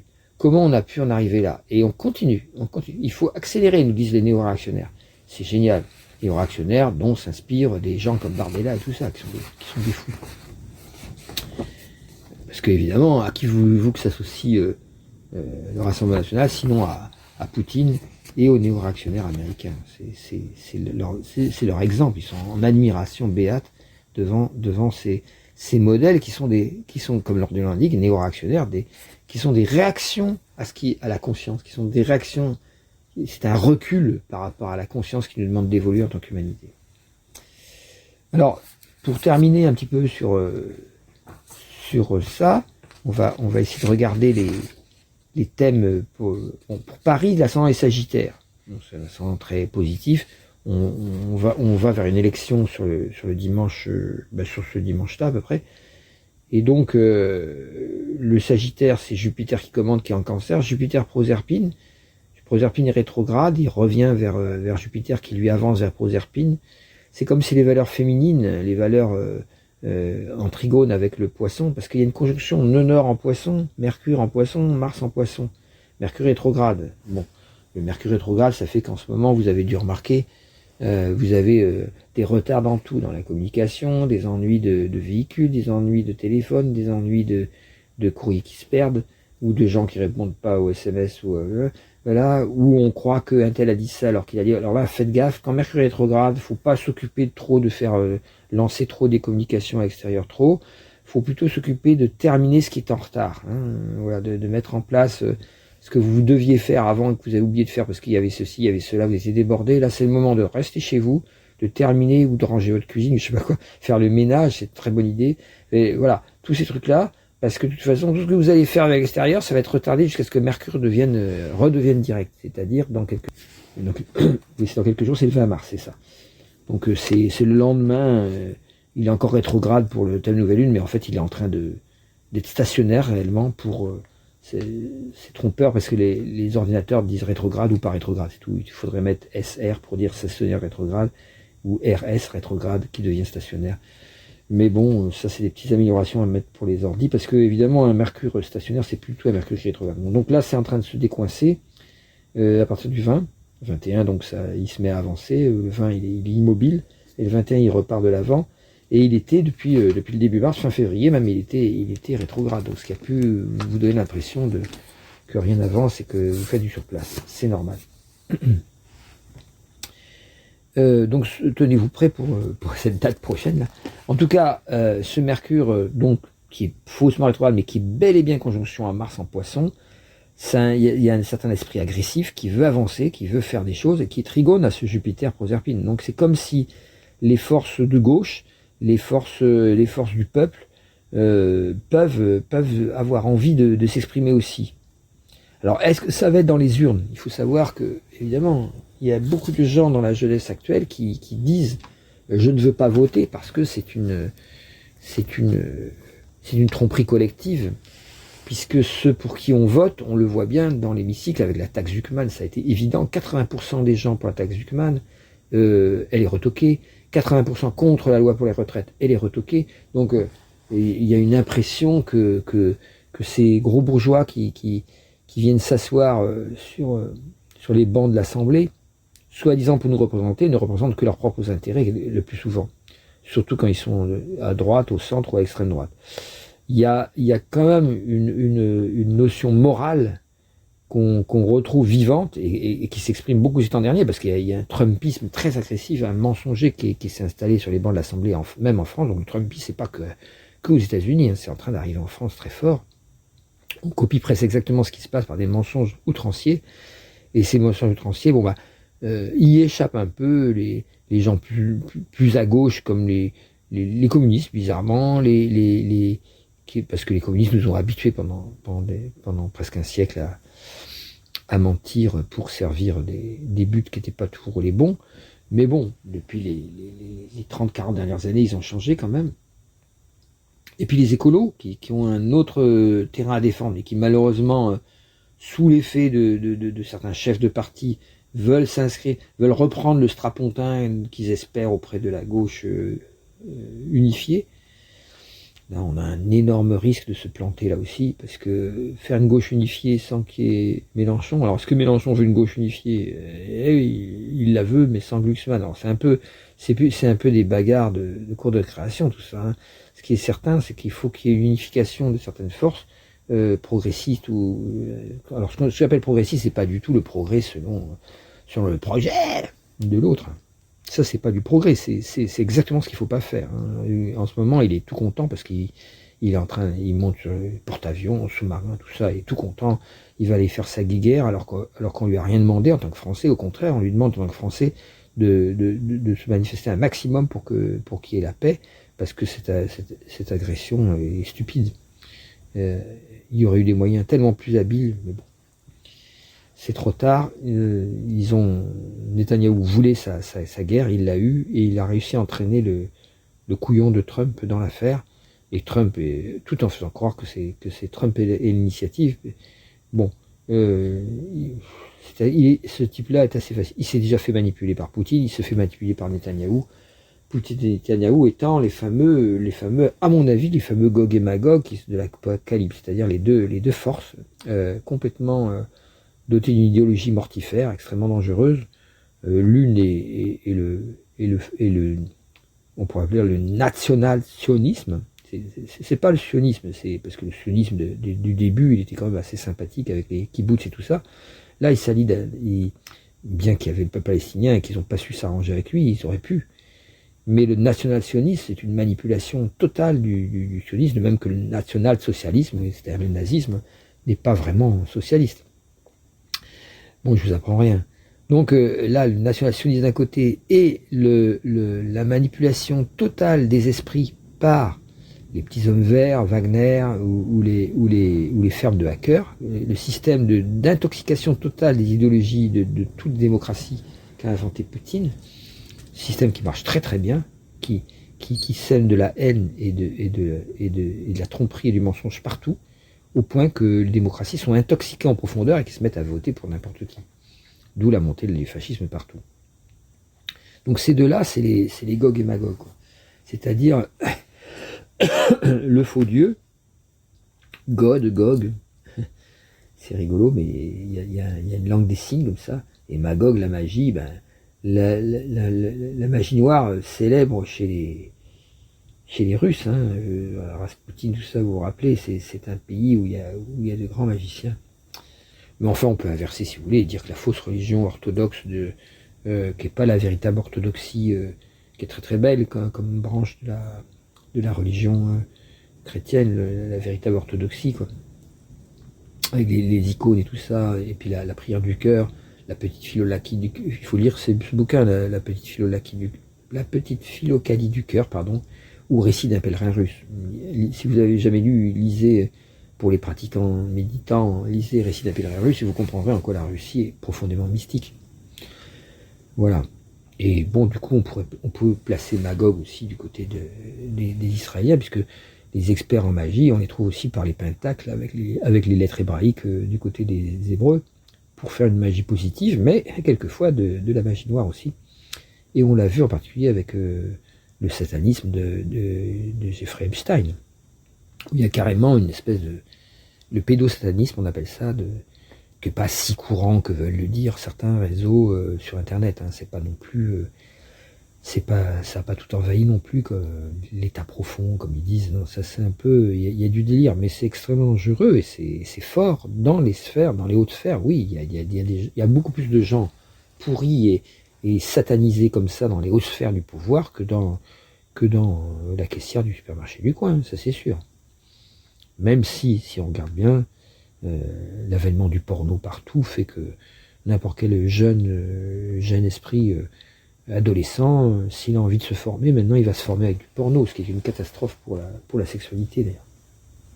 Parce que la vraie sexualité se passe par une rencontre spirituelle avec l'autre qui devient charnel, et c'est le charnel plus le spirituel ensemble qui font l'être humain ouvert et aimant. Mais bon, si on n'est plus capable de rencontrer les autres parce qu'on a été bourré d'images fausses par les écrans, il n'y a plus qu'à agresser une nana la nuit parce qu'elle rentre trop tard et puis qu'elle a la jupe trop courte comme ils disent, et puis voilà, c'est bien fait pour elle, et tralala, ils vont la violer, la tuer, parce qu'une fois qu'elle est violée, si elle menace, voilà, il faut bien la tuer après, puisqu'elle va aller porter plainte, cette salope comme ils disent. Non, on est vraiment dans une décadence d'une certaine humanité, et j'invite les gens qui sont les plus jeunes à vraiment se désintoxiquer aussi bien des dopes, quelles qu'elles soient, que du porno, parce que ça déforme leur capacité d'évolution spirituelle. Et c'est pas du moralisme catho de dire ça, c'est vraiment... c'est ma génération qui a libéré un peu ces pratiques-là, parce qu'on a vu Neptune en Scorpion, après Neptune en Balance, les hippies, quoi, qui étaient très... les 68 heures et tout ça, nous c'était la génération qui a un peu libéré et le sexe, sex, drugs and rock'n'roll, et qui a libéré aussi la parole poétique avec des Hubert Félix Stéphane, voilà, Renaud, Lavilliers, tout ça, c'est toute une époque, Higelin, où il y avait une influence aussi bien de la sexualité libérée que des drogues hallucinogènes, ça c'est sûr. Mais là, le pendule est barré trop loin dans l'autre sens, là. Il fallait casser le carcan, voilà, et non seulement le carcan est cassé, mais il y a même les montants, les murs porteurs de la maison sont cassés aussi, donc on est dans cet écroulement potentiel de la civilisation, parce qu'il n'y a plus cette morale humaniste qui fait qu'on est fait en tant qu'être humain pour rencontrer l'autre. Et pour rencontrer l'autre, c'est pas son cul qu'il faut rencontrer en premier, c'est ses yeux. Après, on peut descendre plus bas si on veut, point par point. Mais bon, je ne fais pas de dessin, c'est le cas de le dire. Mais bon, mais du point de vue de l'âme humaine, ce qui compte, c'est la rencontre des regards qui sont les portes de l'âme. Les yeux, c'est les portes de l'âme. Et c'est ça qui peut créer des véritables rencontres d'amour. Et après, bon, on peut faire mumus tant qu'on veut avec ce dont la nature nous a dotés, n'est-ce pas? Mais ou désirer une autre nature comme le font certains, parce qu'ils sont, voilà, ils ont d'autres désirs. Mais bon, c'est pas grave tout ça, mais ça devient aigu par contre. C'est-à-dire qu'on est rendu à un point de dérélection et de délire à ce niveau-là. Donc ça parle de ça aussi. Je parle de ça parce qu'il y a une lune noire vraie conjoint à Poséidon, qui est trigone à ce Jupiter Proserpine. Jupiter Proserpine, c'est la féminité. La féminité, c'est pas forcément le féminisme. Évidemment, il y a certaines féministes qui en parlent très très bien. Il y a d'autres féministes qui passent complètement à côté parce qu'elles sont dans la lutte, et sont presque dans un masculinisme inversé. De même que certains masculinistes sont des féministes inversés. Et tant qu'il n'y a pas essayé de réunir les deux sexes pour les faire se comprendre, on passe à côté de toute façon. Mais Jupiter Proserpine, c'est la féminité. Retrouver la féminité, c'est retrouver le sens de l'humain, retrouver aussi, de proche en proche, par exemple, élire un maire, c'est trouver quelqu'un qui va pouvoir comprendre ce dont vous avez besoin au niveau de votre vie de tous les jours. Donc ça, ce côté féminin du proche, du vécu au quotidien, va beaucoup compter avec cette nouvelle lune. Même si elle dure pas longtemps en tant qu'influence, puisque dès le lendemain, pouf, ça y est, on rentre dans le bélier, qui est un signe beaucoup plus violent et qui incite beaucoup plus à la violence. Alors, ce qui saute aux yeux aussi, c'est qu'elle est sextile à Uranus, fin Taureau. Donc, on ne doit pas ignorer que cet approfondissement du ressentiment possible avec Mars-Mercure en Poisson, qui peut être la colère aussi, peut se manifester avec la nouvelle lune sextile à Uranus, sous la forme de l'expression de cette colère, et ça, on sait que c'est le ressentiment. Et je vous ai déjà expliqué plusieurs fois que le ressentiment n'amène rien de bon. En général, il fait monter les extrêmes. On en reparlera quand on sera rentré en bélier, parce qu'on verra qu'Uranus va rentrer également d'ici peu en Gémeaux. Et je vous parlerai peut-être un peu des extraterrestres la prochaine fois. Et de ce que ça implique. Mais pour l'instant, disons que Uranus reste encore en Taureau un certain temps, et il rentre en Gémeaux que fin avril. Donc on a... Ce qui compte, c'est la position de Saturne avec Pluton, Saturne avance tellement qu'il va se faire un sextile à Pluton, qui va se mélanger avec la conjonction à Bacchus. Alors la conjonction à Bacchus de Saturne vient plus tard, elle vient en avril, et je vous avais dit que c'était très important ce passage-là. Et les autres astrologues vous en parleront pas, mais il est lié au 20 avril à peu près. Donc le week-end du 18, 19, 20, 21, là on va commencer à sentir quelle sauce on va être mangé, quoi. Et là ça devient vraiment dangereux. Mais il est encore possible par ce genre d'élection de faire sentir à ces politiciens devenus fous, tous à vouloir surenchérir sur les délires de l'extrême droite, voilà, il est peut-être temps de leur faire sentir, si possible, si le ressentiment... Mais le ressentiment est obligatoire, la colère est obligatoire, c'est ça le problème. C'est qu'il est très difficile de demander aux gens de voter en étant humaniste, parce que l'humain étant l'humain, quand il est en colère, il est en colère. Voilà. Donc, ce qui est à dire, en tout cas pour la France, c'est ça, c'est Chiron, Eris. Eris, c'est aussi la discorde, la colère, et c'est angulaire en bélier. Ça aide pas à ce que le pays profond, en fait, ne manifeste pas une forme de colère. Mais il se peut très bien que ce soit pas celle attendue, et que à cause du poisson, on ait plutôt une colère qui aille plutôt vers la gauche, ou vers LFI. Alors si on regarde maintenant rapidement Moscou, pour avoir une petite idée, alors je prends que Moscou et Washington à chaque fois, parce que j'ai pas le temps de tirer la Chine, Israël, je dispose pas des outils comme tout le monde. Donc j'étudie que ce qui me saute aux yeux d'après. Mais je devrais étudier les 4 cavaliers d'Apocalypse, c'est-à-dire la Chine, Israël, Iran, bien sûr. Bon, là, il m'a pas été fourni ces thèmes-là, donc je sais pas. J'ai oublié de les demander. C'est comme ça.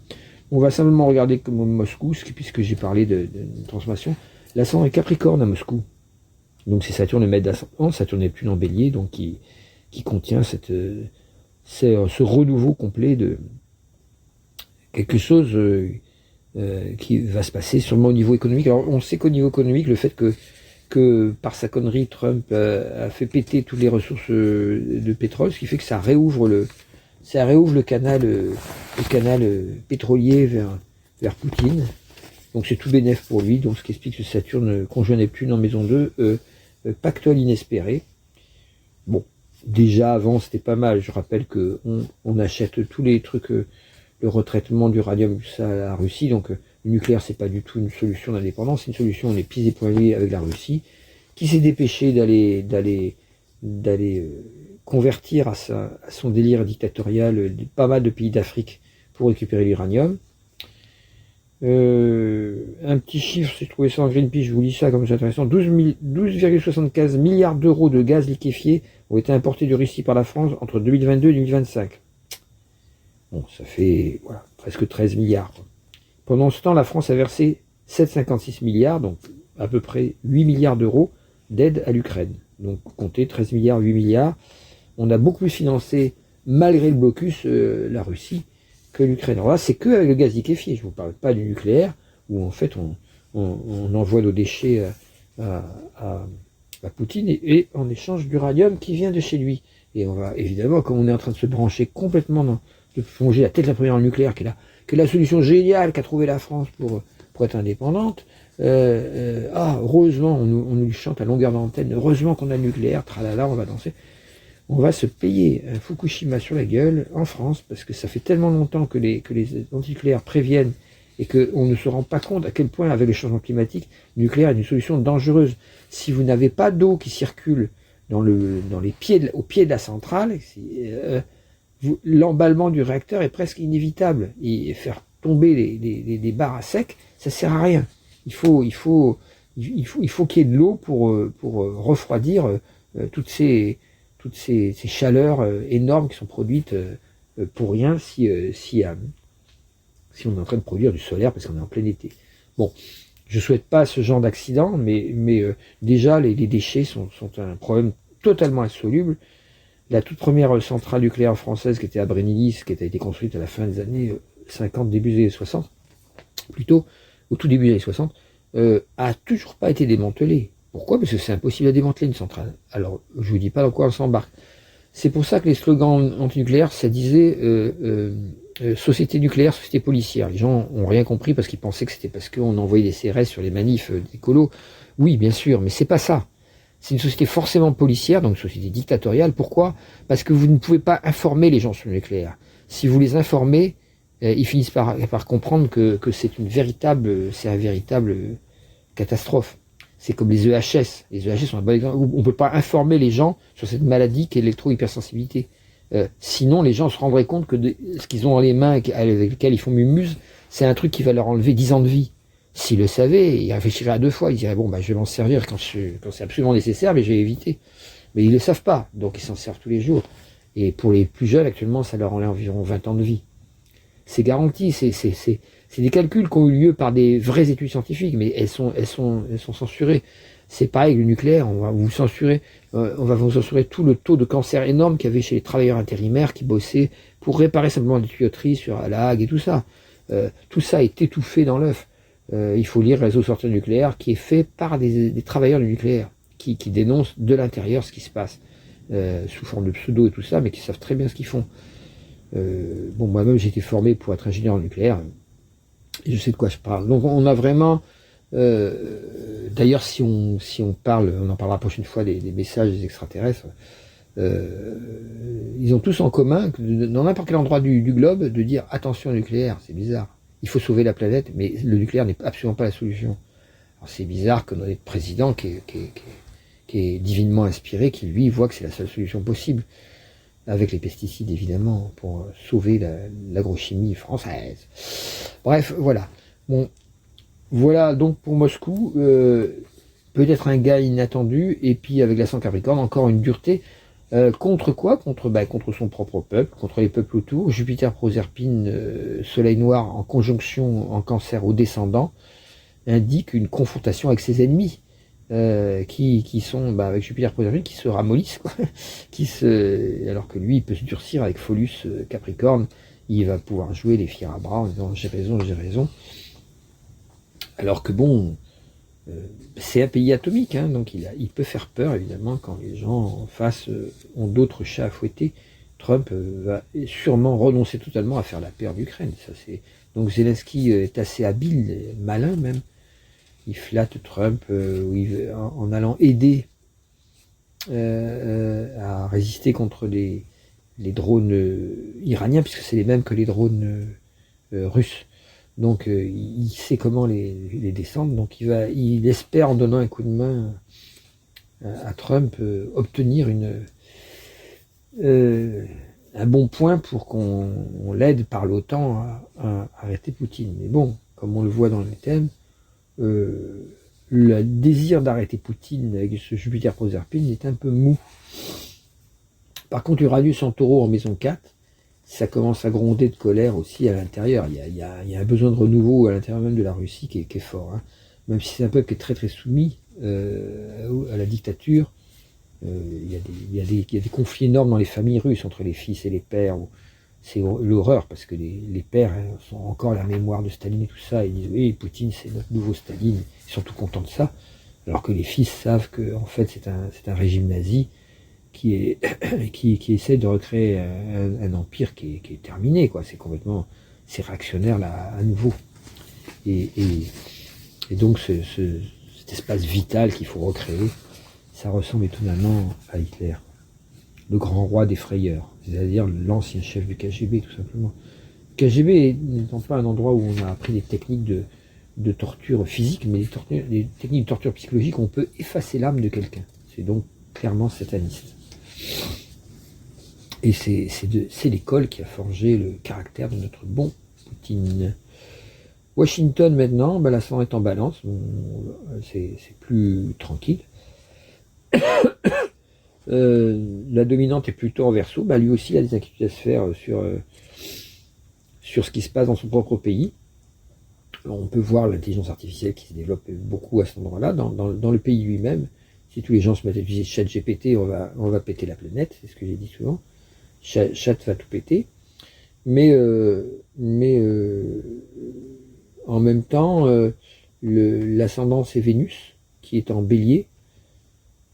Voilà, il s'en balance qu'un signe de paix. Il peut y avoir une tendance de Trump de se dire, bon, si je veux pas perdre les élections de mi-mandat, il va falloir que je montre que, voilà, que monte patte blanche en étant à nouveau très charmeur par rapport aux MAGA en tout genre. Parce que, évidemment, il y a une opposition qui se fait jour. On voit Chiron et Eris et les gens sont pas contents à cause de la guerre. Ils n'ont pas envie de voir revenir les petits gars dans des cercueils en plomb. Et c'est pourtant ce qui va commencer à se passer, parce que l'Iran va rapidement perdre sa capacité à résister de manière avec des grosses artilleries.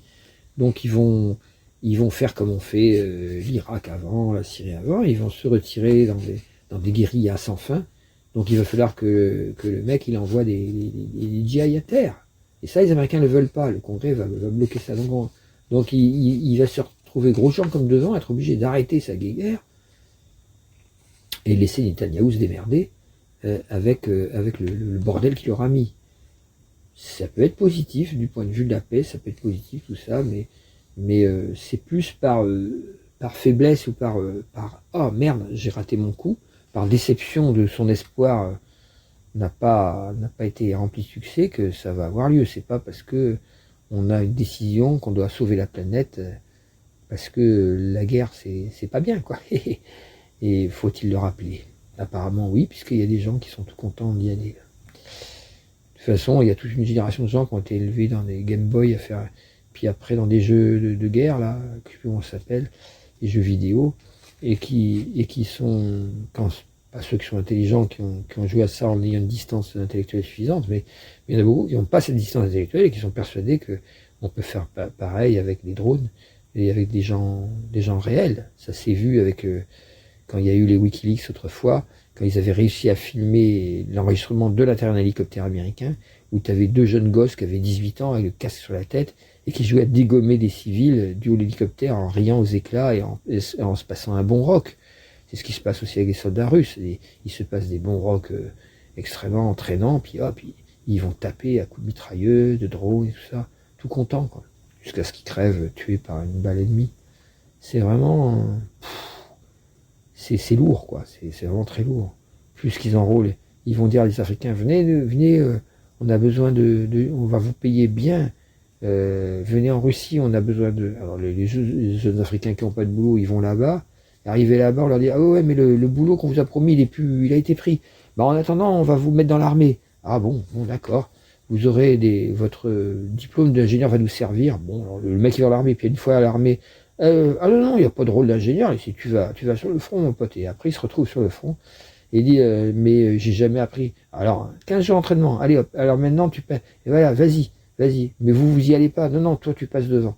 Et voilà comment les braves Nigériens, Kenyans, Congolais se font rouler dans la farine, parce qu'ils sont blacks, voilà, et que évidemment, un pays fasciste est toujours extrêmement raciste, et donc rien de tel que mettre des négros, comme ils disent, même mentalité un peu que les Américains. Ils ont fait pareil, les Américains, pendant le débarquement. Ils mettaient leurs négros et leurs Cherokees, leurs Indiens et leurs blacks en tête pour aller se faire trucider par les Allemands, et après ils arrivaient avec leur chewing-gum derrière.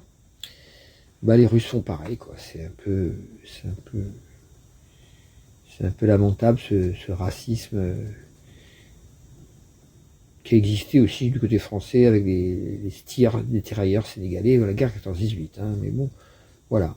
Maintenant, on a un sens dans l'armée française, paraît-il, moins raciste. Bon, j'ai pas été y voir, j'ai entendu le dire. C'est-à-dire qu'en fait, il n'y a plus ce côté le noir ou l'arabe devant pour se faire péter la gueule. Ceci dit, quand t'as pas de boulot, que tu trouves rien, l'armée te tend les bras. Mon cher Mohamed et mon cher Bokeh, ou Fatouma, ou je sais pas quoi, bref. C'est comme ça. Les gens prennent ce qu'ils trouvent, quoi, comme on dit, ce qu'on leur donne.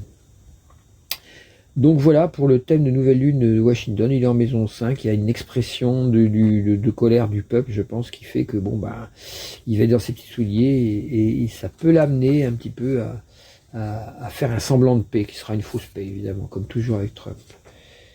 Voilà, ben, j'arrête là. J'espère que... Alors, pour terminer quand même, je rappelle que j'avais déjà interprété les thèmes des USA et que l'élection de Trump aux États-Unis correspond bien à un début de catastrophe pour ce pays. Donc ça se voit. Ceci dit, ça peut relancer l'idéal complètement endormi, abruti par les médocs ou par les McDo, tout ça, de ce pays, ou par le Coca-Cola. Ça abrutit les corps, ça les rend obèses. Et donc, on peut comprendre que avec ce qui se passe avec la police ICE, tout ça, les traumatismes que ça crée chez les démocrates américains, il peut y avoir un sursaut d'idéal américain qui revient. Parce que et le MAGA, Make America Great Again, peut devenir réel, non pas grâce à Trump, mais à cause de Trump. C'est-à-dire, c'est quand même un pays qui est un pays messager de quelque chose. Et il a été ces derniers temps surtout messager de guerre, de même que la France, qui est un pays messager des droits de l'homme et qui a été messager surtout du fric à tout prix.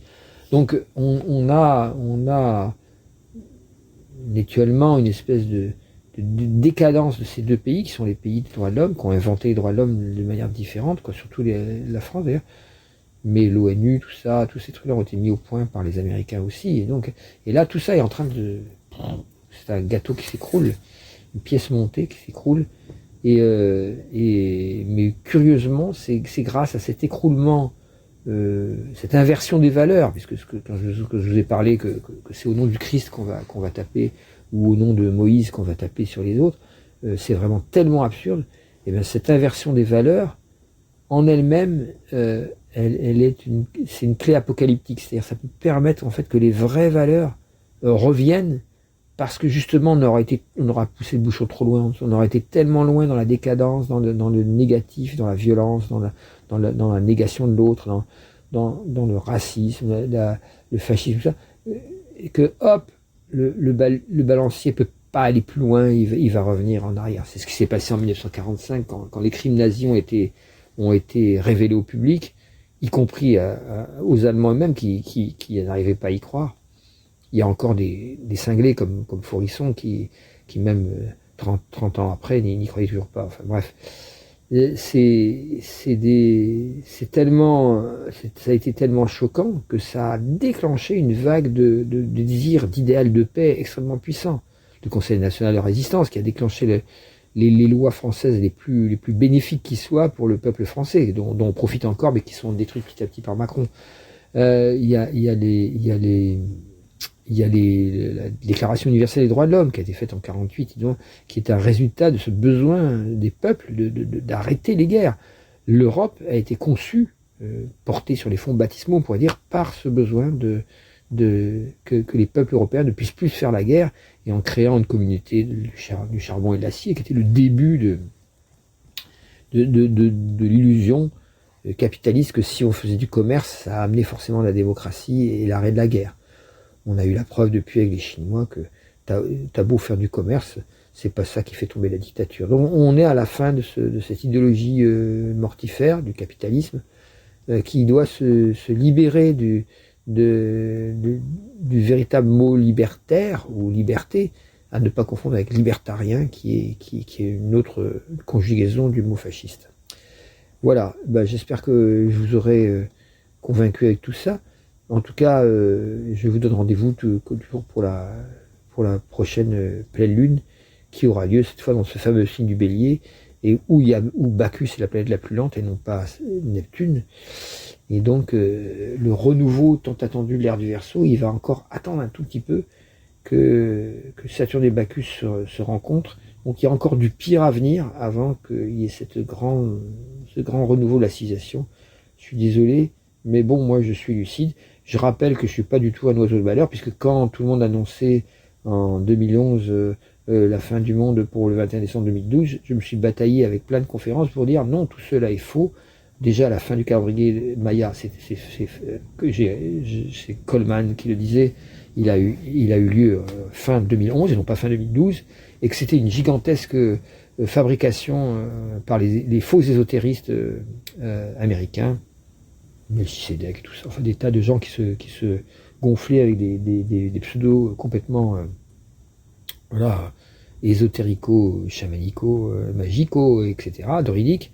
Et ça a trompé beaucoup de gens qui étaient des gens valables, souvent qui se sont fait avoir et qui n'ont pas vu qu'en fait que ce qui se passait à ce moment-là, que la traduction des 9 bolons là dont parlent les Incas, qui étaient 9 énergies nouvelles qui devaient débarquer à ce moment-là, elles ont débarqué à ce moment-là effectivement, mais les gens n'ont rien compris parce qu'ils les ont pas vus, parce qu'ils ont suivi ces faux ésotéristes qui vous disent. Et évidemment le soir du 21 novembre 2012, il y en avait plein qui étaient sur le mont Bugarache là, était bloqué par les CRS parce qu'il y avait environ un millier de personnes qui voulaient se rendre dessus parce que les extraterrestres allaient atterrir là et sauver les élus, ceux qui avaient compris que c'était la fin du monde, et donc les sauver. Et les CRS ont empêché que ce sauvetage ait lieu. Ah, les salauds de CRS. Enfin bref, tout ça, c'est des gigantesques mascarades. Qui est le puppet master derrière tout ça? Qui est le marionnettiste? Toujours pareil, il faut chercher, faut pas simplifier. C'est complexe. En tout cas, voilà, je faisais partie de ceux, j'ai été décrié à cause de ça, comme si je faisais partie des bons bourgeois qui voulaient pas bouger de leur fauteuil et qui voyaient pas que la fin du monde approchait. J'ai expliqué ce que c'était cette fin du monde, c'était la fin d'un monde, et j'ai fait des tas de conférences là-dessus, qui ont été comprises par ceux qui étaient capables de comprendre, et puis pas comprises par les autres, tant pis, mais à chaque fois, ce que j'ai raconté s'est révélé vrai. Donc là, je dis attention, parce que il y a encore les personnes qui sont impliquées il y avait que Israël avec son génocide. Après, il y a eu les États-Unis avec Trump et son Venezuela, son Groenland et tous ces délires. Maintenant, il y a l'Iran. Voilà la France qui s'y met parce que on va, au lieu d'arrêter la guerre, et de faire du sauvetage, on commence à s'y impliquer aussi, pour des raisons pétrolières également. Et il ne reste plus que la Chine, sachant que la Russie tire les ficelles de ça depuis très longtemps, grâce à cet HPI maléfique qu'est Poutine. Donc, le dernier congrès du Parti communiste chinois a eu lieu. C'est un peuple qui est plutôt cancer, donc qui a une racine ancestrale plutôt paisible, mais il ne faut pas oublier que comme Israël, ils sont nés en 49, et que donc ils subissent les mêmes transits, et que donc c'est des gens qui réfléchissent plus calmement, mais il n'est pas impossible qu'ils puissent profiter de la faiblesse momentanée de Trump pour aller récupérer, comme ils disent, Taïwan, alors que ça ne serait pas une récupération, ce serait une annexion, de même que l'Ukraine c'est une annexion, de même que la bande sud du Liban c'est une annexion, etc., etc. La Cisjordanie c'est une annexion, et le plateau de Golan c'est une annexion. Donc et le Venezuela c'est une annexion. Donc en ce moment il y a plein d'annexions impérialistes qui ont lieu, et évidemment ça ne va pas se calmer quand le bélier est chargé comme ça. Avec Eris, Bacchus, Saturne, Vulcain, et que Neptune qui calme le jeu, mais que Neptune en bélier calme-t-il le jeu, puisque son signe idéal c'est le poisson, donc le signe contraire. Voilà, vous avez un bon résumé. Il y a pas mal de gens qui, avec cette entrée de Neptune en bélier, vont carrément péter les plombs. J'ai envie de dire ça comme ça. Parce que trop de tension. Donc faites attention à ça. Profitez que cette dernière nouvelle lune est en poisson pour bien méditer. Toujours pareil, plus il y aura de gens pour méditer, plus il y aura la compréhension que nous pouvons non seulement nous changer nous-mêmes, mais changer le monde, à condition de se changer nous-mêmes d'abord, parce que dans le sens inverse, ça ne marche pas. Mais que de se changer soi-même ne consiste pas à se désintéresser du monde, parce que sinon, si nous ne faisons rien, les fous qui nous gouvernent, eux, ils sont actifs, agissants, et les bulldozers de la 69 continuent à creuser, détruire la nature, parce qu'il n'y a pas eu assez de monde pour dire stop. Voilà. Et c'est pas facile d'être nombreux quand on vous envoie en face, évidemment, des gens extrêmement violents, qui sont des gens d'extrême droite, qui ont trouvé comme boulot de devenir CRS. C'est dommage parce que il faudrait devenir gardien de la paix, comme on dit, c'est-à-dire être là pour protéger la population. Il y en a quelques-uns, des provinciaux, qui rentrent là-dedans avec cette idée-là, et c'est très bien, c'est des gens formidables. Mais ils sont de plus en plus rares. Maintenant, ça se dit dans les néo-nazis, écoute, t'as qu'à faire CRS, comme ça tu pourras casser du gauche autant que tu veux, et même les tuer. Puisque de toute façon, tu peux couper ta caméra au moment où tu les tues, il y a des conneries comme ça qui se disent, mais enfin bon, les caméras marchent quand même. Ou ils ont plus de piles quand quelqu'un... enfin bon, il y a plein de magouilles maintenant. En tout cas, si un flic tue quelqu'un, un citoyen, il est d'office innocenté. C'est assez terrible d'en arriver là. Il n'y a plus égalité des citoyens, d'où cette extrême droitisation de la gendarmerie ou des compagnies mobiles de CRS, tout ça, qui est de plus en plus effrayante. On va vers des milices d'un État qui n'est plus un État de droit, qui gère la résistance des citoyens pour la vie, pour l'écologie, pour la terre, qui vont gérer par une violence extrême policière. Et c'est assez société nucléaire, société policière, ça confirme ce qui est dit, et ça va permettre... si la France rentre en guerre d'une manière ou d'une autre, ça permet... alors là, ça va pas se faire dans les élections, ça. Donc on a cette nouvelle lune encore tranquille pour la France, je pense. Mais cette nouvelle situation implique forcément que puisque le nucléaire, c'est l'outil de la guerre, tout le monde va avoir tout d'un coup beaucoup besoin de nucléaire, du coup on va se retrouver à nouveau en tête et à nouveau pays militarisé à fond, donc avec secret défense sur tout ce qui concerne ça. Et comme on a supprimé déjà l'une des agences de contrôle du nucléaire, on va plus les lobbies qui débarquent là-dedans, parce que tant que c'était un service public, il y avait quand même un certain sérieux dans la vérification de sécurité, mais là on va faire intervenir des des intérimaires, des gens qui vont se prendre des doses de radiation énormes. Et on leur dira bye bye, non, non, on n'a plus besoin de vous, forcément, il faut surtout pas qu'ils reviennent, sinon ils vont se rendre compte que ça vient de là, leur cancer. Donc voilà ce qui s'est déjà passé à La Hague et ce qui va se passer. Et c'est pour ça qu'il y a besoin d'un blackout total sur les informations, sur le nucléaire, sur l'armée, sur la bombe et tout ça. Et donc tout ça, ça va être mélangé pour permettre un contrôle total de la population. Et s'il y a un accident, évidemment, vous serez à peine informé, puisque de toute façon, on voit très bien, en présence nucléaire, on ne distribue pas les pastilles d'iode qui sont nécessaires pour bloquer la thyroïde en cas de fuite d'iode de 131. Donc il y a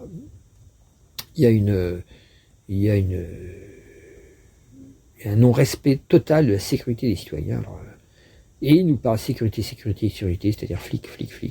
Or, sécurité, ça veut pas dire flic. Sécurité, ça veut dire santé d'abord. Tant que les gens ne le comprendront pas, ils continueront à réclamer des flics ou de chasser les étrangers. Les étrangers sont nécessaires pour... Qui c'est qui va aller réparer les tuyaux des centrales nucléaires? Ça sera des Sahéliens, ça sera des Congolais, ça sera des comme ça. Donc on est obligé de les faire rentrer. Puisque qui sont les Français intelligents qui vont accepter de faire ça? Personne. Évidemment. Ou alors, il faudra qu'ils soient devenus... Ou alors, c'est ce qui va se passer, on va les rendre tellement cons par le contrôle total de tous les médias, par Bolloré, CNews, tout ça. De toute façon, ils seront bien contents, petits Français, d'y aller, puisqu'on leur dira, mais il n'y a pas de danger, t'inquiète pas, Ah ouais, on m'a dit qu'il n'y a pas de danger, quand même. Oh, les gauchos, vous êtes complètement archaïques, avec votre antinucléaire primaire. Il n'y a pas de danger, comme on dit. Voilà. Allez, à la prochaine fois. Excusez pour la rallonge. Ah bien, je sais que ça en énerve certains. Allez, à bientôt. Si Dieu le veut, évidemment. Inch'Allah.